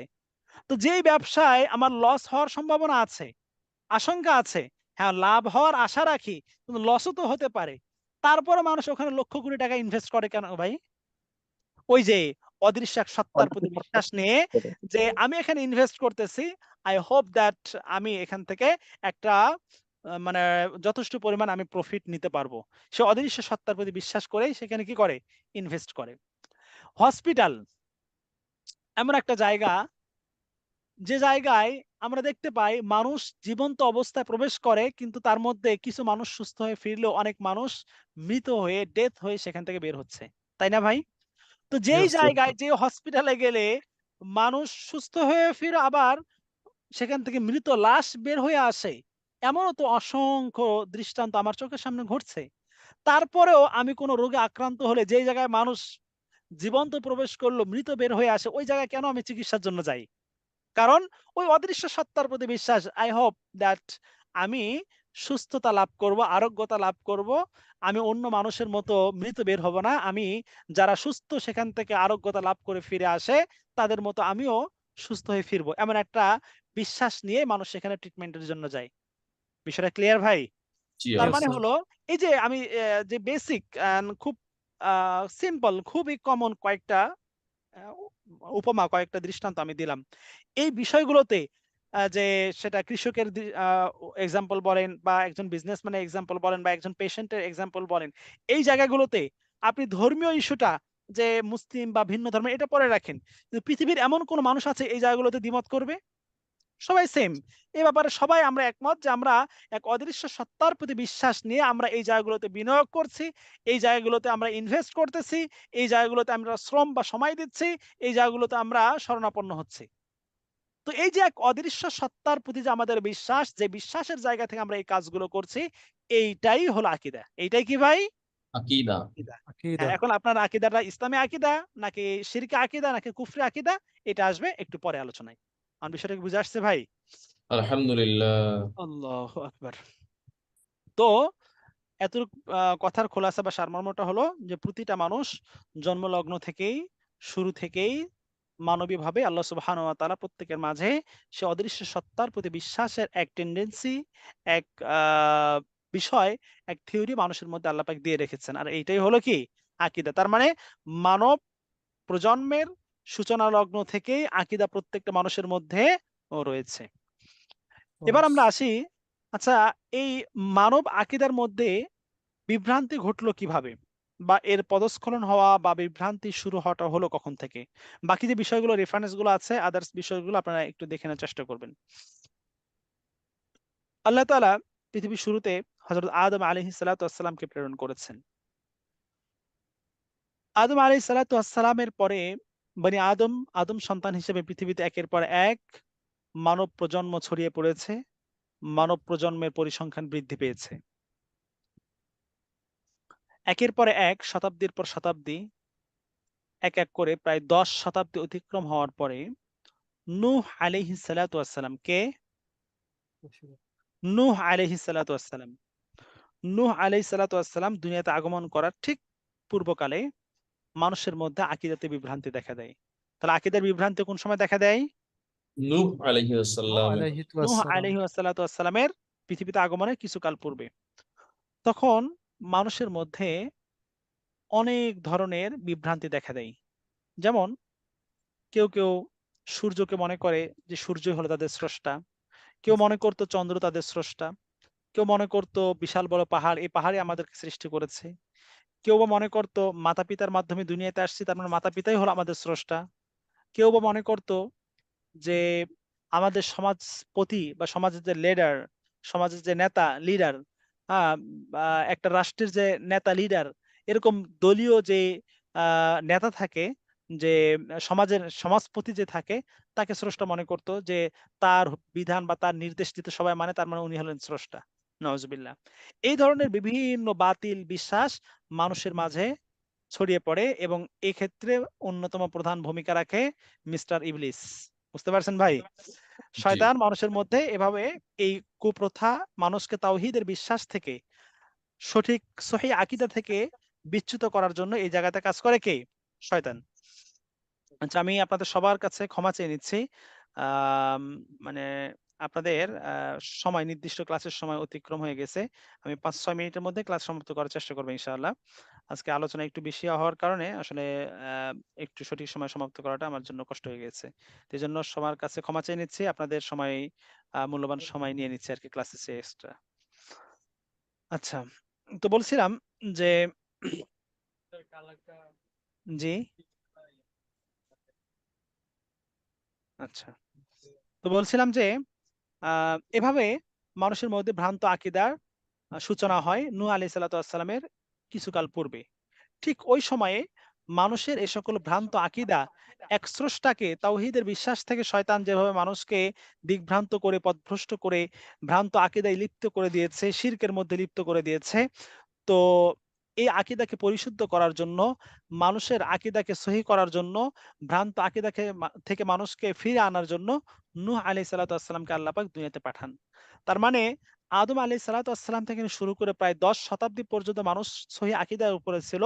এরপরে নূহ আলাইহিস সালাম পৃথিবীতে আসার কিছুকাল পূর্বে মানুষের আকীদার মধ্যে বিভ্রান্তি দেখা দেয় এবং সে সকল মানুষকে সঠিক আকীদায় দাওয়াত দেওয়ার জন্য আল্লাহ তাবারক ওয়া তাআলা নূহ আলাইহিস সালামকে পৃথিবীতে প্রেরণ করেন। বিষয়টা ক্লিয়ার হয়েছে ভাই? জি আলহামদুলিল্লাহ।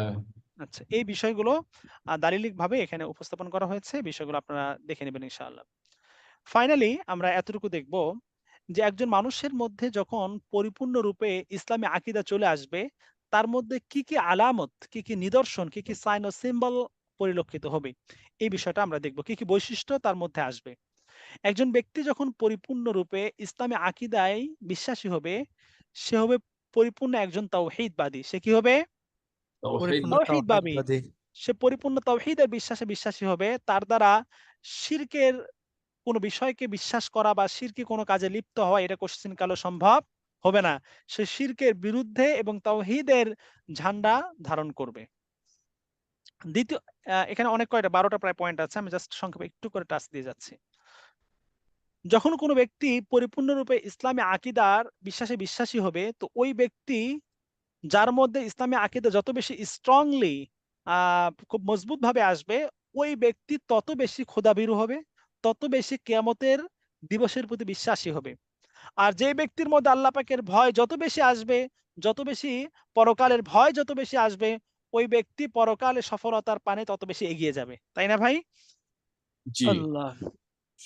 এরপরে ইসলামী আকীদার বিশ্বাসে যখন কোনো ব্যক্তি বিশ্বাসী হবে, পরিপূর্ণ ইসলামী আকীদা যখন কারোর মধ্যে চলে আসবে, তখন সে ইসলামের জন্য, দ্বীনের জন্য, তাওহীদের জন্য, রিসালাতের জন্য নিজের জান ও মালকে আল্লাহ পাকের রাস্তায় কুরবান করার জন্য প্রস্তুত থাকবে। যেমনটা আমরা সাহাবায়ে কেরাম রিদওয়ানুল্লাহ আলাইহিম আজমাইনকে দেখেছি, দুনিয়ার ভোগ, বিলাসিতা, লোভ, লালসা বিন্দুমাত্র চুল পরিমাণ তাদেরকে আল্লাহ পাকের রাস্তায় জিহাদ ফি সাবিলিল্লাহ থেকে পিছুপা করেন নাই। তাই না ভাই? তার মানে হলো তারা শতভাগ ইসলামী আকীদায় এমন ভাবে মজবুত ছিলেন যে কুফফারের বিরুদ্ধে, কাফির মুশরিকদের বিরুদ্ধে, খোদাদ্রোহীদের বিরুদ্ধে, কুফরি শক্তির বিরুদ্ধে তারা এমন ভাবে মানে দৃঢ় মূর্ত প্রতীক ছিলেন যে এই আকীদা তাদেরকে, এই আহ, ইসলামী আকীদা তাদেরকে কুফফারের সামনে কখনো ভীত সন্ত্রস্ত করতে পারে নাই, কখনো কাফেরের সামনে, ইসলামের শত্রুদের সামনে কখনো তাদেরকে নিচু করতে পারে নাই বা নমনীয় করতে পারে নাই। তাদের সামনে আহ মানে বীর বিক্রমে তারা জিহাদের মানে ঝান্ডা হাতে ধরেছেন। তো এটা সম্ভব হয়েছে ওই সময় যখন তাদের মধ্যে পরিপূর্ণভাবে ইসলামের আকীদা চলে এসেছে। যখন কারো মধ্যে পরিপূর্ণভাবে ইসলামের আকীদা চলে আসবে, তো ওই ব্যক্তি সামাজিকভাবে তার আশেপাশে কিভাবে ইসলাম বিরোধী কর্মকাণ্ডকে নির্মূল করে ইসলামী কালচারকে ছড়িয়ে দেওয়া যায়, সমাজের সুবিধা বঞ্চিত মানুষদেরকে কিভাবে সাহায্য সহযোগিতা করা যায়, কিভাবে সমাজের মধ্যে সুষ্ঠু সুশৃঙ্খল একটা সমাজ গঠনের ভূমিকা রাখা যায়, কিভাবে সমাজের মানুষকে অন্যায় অপরাধ থেকে বাঁচিয়ে মানুষকে ন্যায় ও ভালো কাজের প্রতি উদ্বুদ্ধ করা যায়, এ জাতীয় ভাবনা তার মধ্যে কাজ করবে। যখন কোনো ব্যক্তি ইসলামী আকীদার পরিপূর্ণ বিশ্বাসী হবে, ওই ব্যক্তির দ্বারা ওয়াদা খেলাফ করা কখনো সম্ভব হবে না। সে সর্বদাই ওয়াদার উপরে থাকবে। পারস্পরিক যে সম্পর্ক, সৌহার্দ্য, ভ্রাতৃত্ববোধ, এই জায়গাতে সে শতভাগ ইসলামকে মেনে চলার চেষ্টা করবে। কখনো কারো সাথে অকারণে, পার্থিব কোনো কারণে সম্পর্ক ছিন্ন করা বা খারাপ সম্পর্ক রাখা, এই বিষয়টা তার দ্বারা সম্ভব হবে না। ইসলামী রাষ্ট্রের অধীনে অমুসলিমদের ধর্মীয়তে যে স্বাধীনতা, এইটাও তাদের দ্বারা সম্ভব হবে। কিভাবে? যে যে সকল অমুসলিম মুসলিম কান্ট্রিতে যারা জিজিয়া কর দিয়ে অবস্থান করতেছে, তাদের প্রতি শ্রদ্ধা বা সম্মান প্রদর্শন করবে। অমুসলিমদেরকে তাদের ধর্মীয় উপাসনালয়, তাদের গির্জা মন্দির ইত্যাদি জ্বালিয়ে পুড়িয়ে দেওয়া, এইটাও করবে না। বরং তারা যেহেতু এদেশে জিজিয়া কর দিয়ে অবস্থান করতেছে, তাদের প্রতি রিসপেক্ট রেখেই তাদের জান ও মালের হেফাজতের নিরাপত্তা। জন্য তারা দায়িত্ব পালন করে যাবে। এভাবে আরো বেশ অনেক কয়েকটি পয়েন্ট আছে, প্রায় 12টি পয়েন্ট আছে। এই সমস্ত পয়েন্টগুলো আপনারা একটু ভালো করে দেখে আসবেন ইনশাআল্লাহ। যদি এরপর আপনাদের কোনো কিছু সংশয় থাকে, কোনো জায়গাতে অস্পষ্টতা থাকে, এটা আপনাদের আকীদা এবং ফিকহের যে প্রশ্ন উত্তর দার্স সেখানেও করতে পারেন, অথবা নেক্সট দার্স আমাকে প্রশ্ন করতে পারেন। সো আজকে the summary of total class হলো যে, পূর্বে তো আমরা ঈমান ও আকীদার পার্থক্য দেখেছি 5টা পয়েন্টে। আর এই মডিউলে এসে আমাদের আলোচ্য বিষয় ছিল যে ইসলামী আকীদার সূচনা কিভাবে হয়। যে মানব জন্মের মানুষের জন্মলগ্ন বা সূচনা লগ্ন থেকেই এই আকীদা আমরা প্রত্যেকেই শৈশব থেকে লালন করে আসছি। সেখান থেকে মানুষের এই আকীদা শুরু হয়। পরবর্তীতে মানুষ যখন একটু বড় হয়ে যায়, তার পিতামাতা বা তার ফ্যামিলি যে আকীদা বা যে ধর্মীয় বিশ্বাসে সেদিকে তাকে দীক্ষিত করার চেষ্টা করে। এরপরে আমরা আজকের দার্সে আমরা জানার চেষ্টা করেছি যে ইসলামী আকীদা পৃথিবীতে কিভাবে সর্বপ্রথম আদম আলাইহিস সালাতু ওয়াস সালামের মাধ্যমে শুরু হয়েছে, বা এর মাধ্যমে এর শুরু যাত্রা হয়েছে, এবং এই আকীদাতে কিভাবে বিভ্রান্তি শুরু হয়েছে। কিভাবে ইসলামী আকীদার মধ্যে বিভ্রান্তি ঘটেছে এবং কোন সময় ঘটেছে। হযরত নূহ আলাইহিস সালাতু ওয়াস সালামের পূর্বকালে এই আকীদার মধ্যে বিভ্রান্তি হয়েছে, এবং নূহ আলাইহিস সালাতু ওয়াস সালামকে আকীদা পরিশুদ্ধ করার জন্য আল্লাহ তাবারক ওয়া তাআলা ওহীর বার্তা দিয়ে, ওহী দিয়ে নবী হিসেবে দুনিয়াতে প্রেরণ করেছেন। এবং লাস্টলি এন্ড ফাইনালি আমরা জেনেছি যে ইসলামী আকীদা যখন কোনো ব্যক্তির মধ্যে পরিপূর্ণরূপে পূর্ণাঙ্গ রূপে চলে আসবে, ওই ব্যক্তি কি, কি প্রভাব তার মধ্যে বিস্তার করবে, কি, কি বৈশিষ্ট্য তার মধ্যে পাওয়া যাবে। মোট কথা, ইসলামী আকীদা যখন কার মধ্যে পরিপূর্ণরূপে আসবে, তখন ওই ব্যক্তি একজন পরিপূর্ণ পূর্ণাঙ্গ মুমিন মুসলমান হবে। ইসলামের যাবতীয় আহকাম তার দ্বারা প্রতিষ্ঠিত হবে। ইসলাম বিরোধী সমস্ত কর্মকাণ্ড থেকে সে দূরে থাকবে, এবং সেই ইসলামকে ছড়িয়ে দেওয়ার জন্য, ইসলামকে সমাজে প্রতিষ্ঠা করার জন্য সে তার জায়গা থেকে সর্বাত্মক মেহনত করবে। এই ধরনের যাবতীয় বৈশিষ্ট্যগুলো তার মধ্যে পরিলক্ষিত হবে। এই ছিল আজকে আমাদের পুরো ক্লাসের সারমর্ম। তো আমাদের দার্স শেষ। আপনারা চাইলে লিভ নিতে পারেন। আর একান্ত যদি কারো প্রশ্ন থাকে, তাহলে আমরা 2-4 মিনিট প্রশ্ন উত্তর নিয়ে আমরা ক্লাস সমাপ্ত করব ইনশাআল্লাহ। নরমালি ক্লাস শেষ, আপনারা লিভ নিতে পারেন ইনশাআল্লাহ। আপনাদেরকে আসসালামু এক্সট্রা আলাইকুম। সময় নিয়ে আপনাদের সময় নষ্ট করার জন্য আমি আন্তরিকভাবে ক্ষমা চেয়ে নিচ্ছি, দুঃখ প্রকাশ করছি। না ওস্তাদ, জাযাকুমুল্লাহু কোনো খাইরান। সমস্যা নেই, জি, এটা আমাদের সময় নষ্ট হয়নি। ওস্তাদজি একটু প্রশ্ন করতে পারি যদি অনুমতি দেন? জি বলুন। ওস্তাদজি, প্রশ্নটা হচ্ছে যে নূহ আলাইহিস সালামের আগের নবী কে ছিলেন এবং আনুমানিক কত বছর গ্যাপ ছিল দুইজন নবীর মধ্যে? নাম্বার প্রশ্ন 1। এবং নাম্বার 2 হচ্ছে, আপনি বললেন যে 10 সহস্রাধিক বছর পরে একটি 10 শতাব্দী, 1000 বছর। ও আচ্ছা, দুঃখিত। তাহলে তাহলে প্রশ্নটি ক্যান্সেল। প্রশ্নটি হচ্ছে তাহলে কত বছর গ্যাপ ছিল দুইজন নবীর মধ্যে আনুমানিক? নূহ আলাইহিস সালাম এবং তার আগের নবী কে ছিলেন? জি। আচ্ছা, খুব ইম্পর্টেন্ট প্রশ্ন। প্রথমত বিষয় হলো, দেখুন, পৃথিবীতে আল্লাহ তাবারক ওয়া তাআলা কতজন নবী এবং রাসূলকে পাঠিয়েছেন, এর সঠিক পরিসংখ্যান আমরা বলতে পারি না বা জানি না। যদিবা আমাদের সমাজে প্রচলিত আছে যে 1,24,000 বা মতান্তরে 2,24,000, তাই না? নবী রাসূলকে আল্লাহ পাক দুনিয়াতে পাঠিয়েছেন। আচ্ছা চমৎকার। বলেন, আমি আ মানে সংক্ষেপে একটা বলি। আচ্ছা, মত পার্থক্য যেটা হয়, মত পার্থক্য যেটা হয় সেটা না হয় সামান্য না, ২, ৪, ১০, মানে বিষয়টা পার্থক্যটা কেমন হবে? ১৯-২০ এর মধ্যে পার্থক্য হবে, 18-20 এ পার্থক্য হবে। কিন্তু পার্থক্যটা যদি হয় ২০ আর ১২০, তাহলে ব্যবধানটা বিশাল না ভাই? হ্যাঁ? জি। তো আমাদের সমাজে প্রচলিত আছে যে, যেটা আমরা জানি যে ১,২৪,০০০ মতান্তর ২,২৪,০০০ নবী রাসূলকে আল্লাহ পাক পাঠিয়েছেন। এটা প্রচলিত আছে। কিন্তু সাধারণত কোরআনের মধ্যে ২৪ জন পয়গম্বরের নাম, ২৫ জন পয়গম্বরের নাম আসছে। কতজন? 25 জন। ২৫ জন পয়গম্বরের নাম আসছে। এছাড়া আরো অনেক অসংখ্য নবী রাসূলকে আল্লাহ পাক দুনিয়াতে প্রেরণ করেছেন। তো আদম আলাইহিস সালাতু ওয়াস সালাম এবং নূহ আলাইহিস সালাতু ওয়াস সালামের মাঝখানে প্রায় ১০ শতাব্দীকাল ছিল ডিসট্যান্সটা। এরকম। যদিওবা এই বিষয়েও ইখতিলাফ রয়েছে, তবে অনেকের মতামত এটাই, জন্য এটাকে ফোকাস করেছি আমরা। তো নূহ আলাইহিস সালাতু ওয়াস সালামের ঠিক পূর্বে কে ছিলেন নবী, এটা নিয়েও ইখতিলাফ রয়েছে। কারণ যেহেতু এই বিষয়গুলো সুস্পষ্টভাবে কোনো হাদিসের মধ্যে বা কোরআনের মধ্যে পাওয়া যায় না। এই মর্মে বেশ কিছু রেফারেন্স বা বেশ কিছু ইনফরমেশন আমরা পাই পূর্ববর্তী যে কিতাব, যেমন আপনি ইনজিল বা বাইবেল থেকে কিছু বিষয় পাবেন।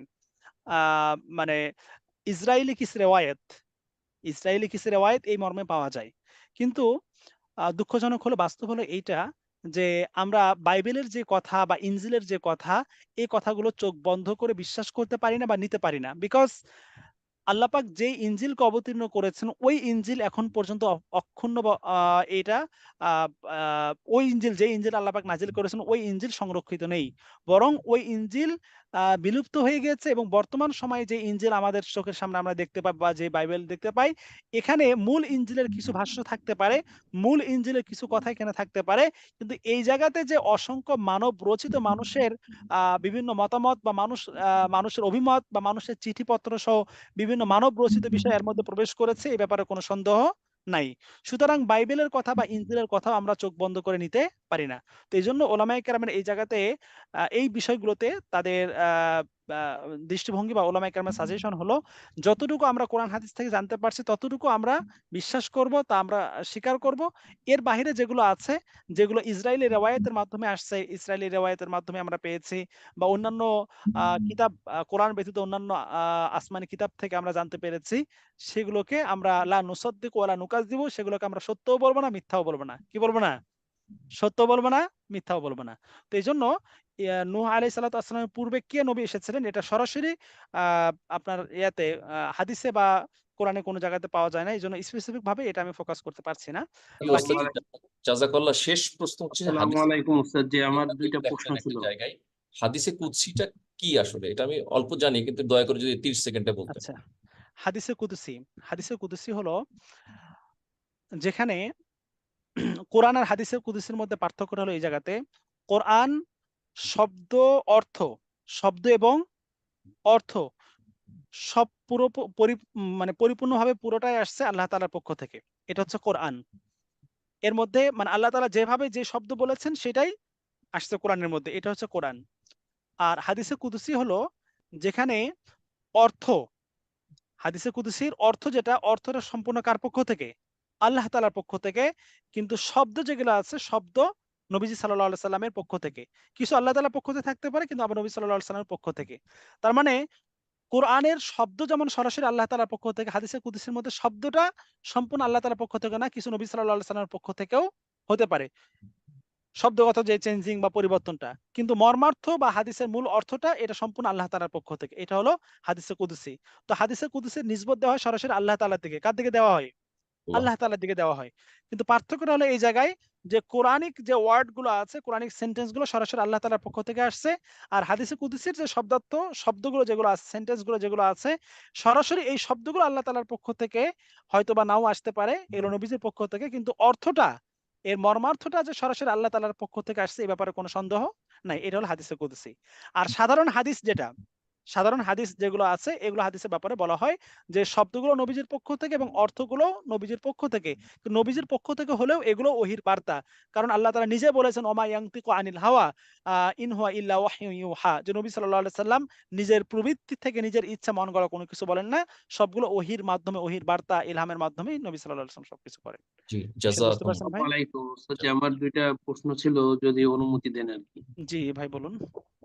একটু আগের ক্লাসে যিনি জি উস্তাদ যে ক্লাস নিয়েছিলেন, উনি বলেছিলেন যে কুফর হচ্ছে ফরজ অস্বীকারী, আর হুম, মুরতাদ হচ্ছেন হারামকে বৈধ মনে করে যে কাজ করে তাকে মুরতাদ বলা হয়। কিন্তু আপনার আপনার এই দর্শে যেটা জানতে পারলাম যে যে জন্ম থেকেই ইসলামের বাহিরে থাকে তাকে কাফের বললেন, আর মুরতাদ বললেন হচ্ছে যিনি মুসলমান ছিল কাফের হয়েছে, অথবা অন্য ধর্ম থেকে মুসলমান হয়েছে আবার কাফের হয়েছে। এটা এক নাম্বার প্রশ্ন। দুইটা একটু মানে তত্ত্ব ভিন্ন মনে হয়েছে আমার কাছে। আর একটা বিষয় হচ্ছে হুম, আয়াতুল্লাহ জি, খোমেনি, ইরানের ধর্মীয় নেতা যিনি ছিলেন, হুম, তিনি যে আবু বকর ওমর রাদিয়াল্লাহু আনহুর কবরে থুক দিয়েছেন, এটা আসলে মানে সোর্সটা আমি জানতে চাইছিলাম। কারণ তখন আমাদের যারা আহলে সুন্নাতের উপরে আছে, বা যারা আমাদের সঠিক আকীদার উপরে আছে, সৌদি আরববাসী, ওনারা তখন কি করেছিলেন? বা ওখানে তো পুলিশ থাকে আসলে। তো এইটা, হ্যাঁ, এই এটা তথ্যটা সাথে একটু জানতে আচ্ছা, চাচ্ছিলাম। আচ্ছা, জি। এটা আমি নিউজ পেপারে পড়েছিলাম। এই বিষয়টা আমার ছোটবেলায়, এটা হতে পারে ছোটবেলা বলতে আ এটা সম্ভবত ১০ সাল, 2010 সালের দিকে ঘটনা, 10 বা 11 দিকে, ওই সময় আমি নিউজ পেপারে এই বিষয়টা পড়েছিলাম। নিজে পড়েছি, কিন্তু এক্সাক্টলি এখন এই মুহূর্তে আমার রেফারেন্সটা যেহেতু আসছে না, বাকি আমি পরবর্তীতে এটা রেফারেন্সটা সার্চ করে আমি দিতে পারবো ইনশাআল্লাহ। এটা হ্যালো। হচ্ছে আর প্রথম বিষয়টা আপনি যেটা বলেছেন যে মুরতাদ এবং আপনার হচ্ছে কাফের যে সংজ্ঞার যে বিষয়টা বলেছেন, আসলে বিভিন্ন যে পরিভাষা বা ইস্তেলাহ গুলো আছে, এই ইস্তেলাহ গুলোর মধ্যে সংজ্ঞার দিক থেকে বা ডিফিনিশনের দিক থেকে আমি একটা প্রশ্ন স্কলারদের করতে মধ্যে, চাই। ভাই আমি একটু শেষ করি, একজন উত্তর যেহেতু দিচ্ছি শেষ করি। তো মুরতাদদের বা বিভিন্ন পরিভাষা যে আছে, এই পরিভাষাগুলোর সংজ্ঞা দিতে গিয়ে, এই সংজ্ঞাগুলো দিতে গিয়ে দেখা যায় যে বিভিন্ন স্কলারের বিভিন্ন রকম মতামত চলে আসে। তো একটা আরেকটার সাথে কন্ট্রাডিকশন না, একটা আরেকটার সাথে কন্ট্রাডিকশন না। মুরতাদের সংজ্ঞা যেটা পূর্বের দার্সে উস্তাদ দিয়েছেন, সেটাও সঠিক, এটাকে ভুল বলা যাবে না, এটাও সঠিক। এবং আমি যে সংজ্ঞাটা দিয়েছি, যেটা আমি বললাম, এটাও সঠিক। মূলত মুরতাদ শব্দের শাব্দিক অর্থ হলো বিমুখ হওয়া বা মুখ, মানে ইরতিদাদ। মূলত মুরতাদ শব্দটা আসছে ইরতিদাদ থেকে। কোত্থেকে আসছে? ইরতিদাদ। আর ইরতিদাদ শব্দের অর্থ হলো বিমুখ হওয়া বা মুখ ফিরিয়ে নেওয়া, বিমুখ হওয়া বা মুখ ফিরিয়ে ফিরিয়ে নেওয়া। আর মুরতাদ সাধারণত আপনার পারিভাষিক দিক থেকে, মানে মুরতাদ বলা হচ্ছে যে এমন ব্যক্তি যে ইসলাম ত্যাগ করেছে অথবা ইসলামের কোনো মৌলিক আকীদা বা মৌলিক বিধানকে মানতে অস্বীকার করেছে। ইসলাম ত্যাগ করেছে অথবা কি করেছে?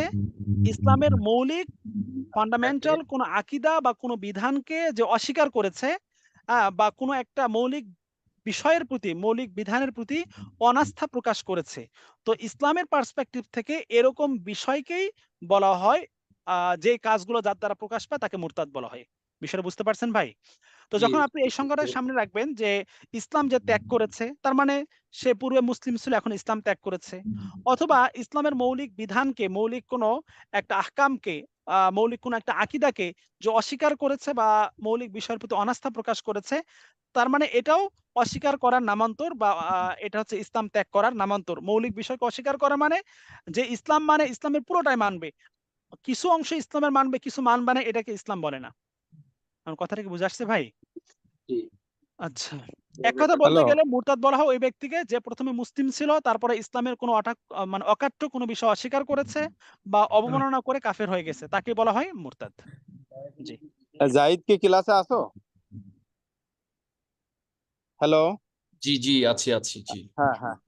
দোস্ত, আমার প্রশ্ন আছে স্যারের কাছে বা ভাইয়ের কাছে, সেটা হচ্ছে আমরা আজকে যে এই ইরানের দুইজন ব্যক্তিত্বের একটা উদাহরণ পেলাম। তো আমি তো হজে ছিলাম, ওই সময় আছে ইব্রাহিম রাইসি মারা গেলেন। তা উনি বর্তমান প্রেক্ষাপটে মানে হচ্ছে এই যে ইসরায়েলকে হটানোর জন্য বা ইসরায়েলকে যেভাবে বিরোধিতা করেছেন, মুসলমানদের পাশে দাঁড়াইছেন, তো ওনার জন্য আমার চোখ দিয়ে অনেক পানি আসছে এবং প্রচুর কান্নাকাটি করেছি যে আল্লাহ, এরকম নেতা আবার তুমি দুনিয়ায় পাঠাও, ইত্যাদি ইত্যাদি। এখন এইরকম কিছু দুটো আসলে খুব সেনসিটিভ এবং কনফ্লিক্টেড মনে ডিরেক্ট। হচ্ছে, আমি খুবই ক্ষমা প্রার্থী যে আসলে ওস্তাদজি আমাদের বলা উচিত ওস্তাদজি, আর যেহেতু তুমি জি আমার জি। সেখানে ডিরেক্ট আলোচনা না করাই ভালো। তবে যেহেতু তুমি আমাকে সম্বোধন করেছো, আমি ওস্তাদ বেয়াদবি না নিলে আমি 10 সেকেন্ডে বলি। এটা কিছু পলিটিক্যাল কিছু মানে মত পার্থক্যের কারণে তারা এটা করে। আর ওস্তাদজি আমাদের আগের ক্লাসে যিনি যে বিষয়ে বলেছেন, সেই বিষয়ে তো আমাদের ওস্তাদজি জানেন না, ওটা ওনার রেসপন্সিবিলিটি। অতএব ক্লারিফিকেশনটা আমরা ওই ওস্তাদের কাছ থেকে নিব। আর ব্যক্তিগত কোনো আলোচনা থাকলে উই ক্যান ডিসকাস টুগেদার। আর পাশাপাশি যেটা প্রশ্ন করে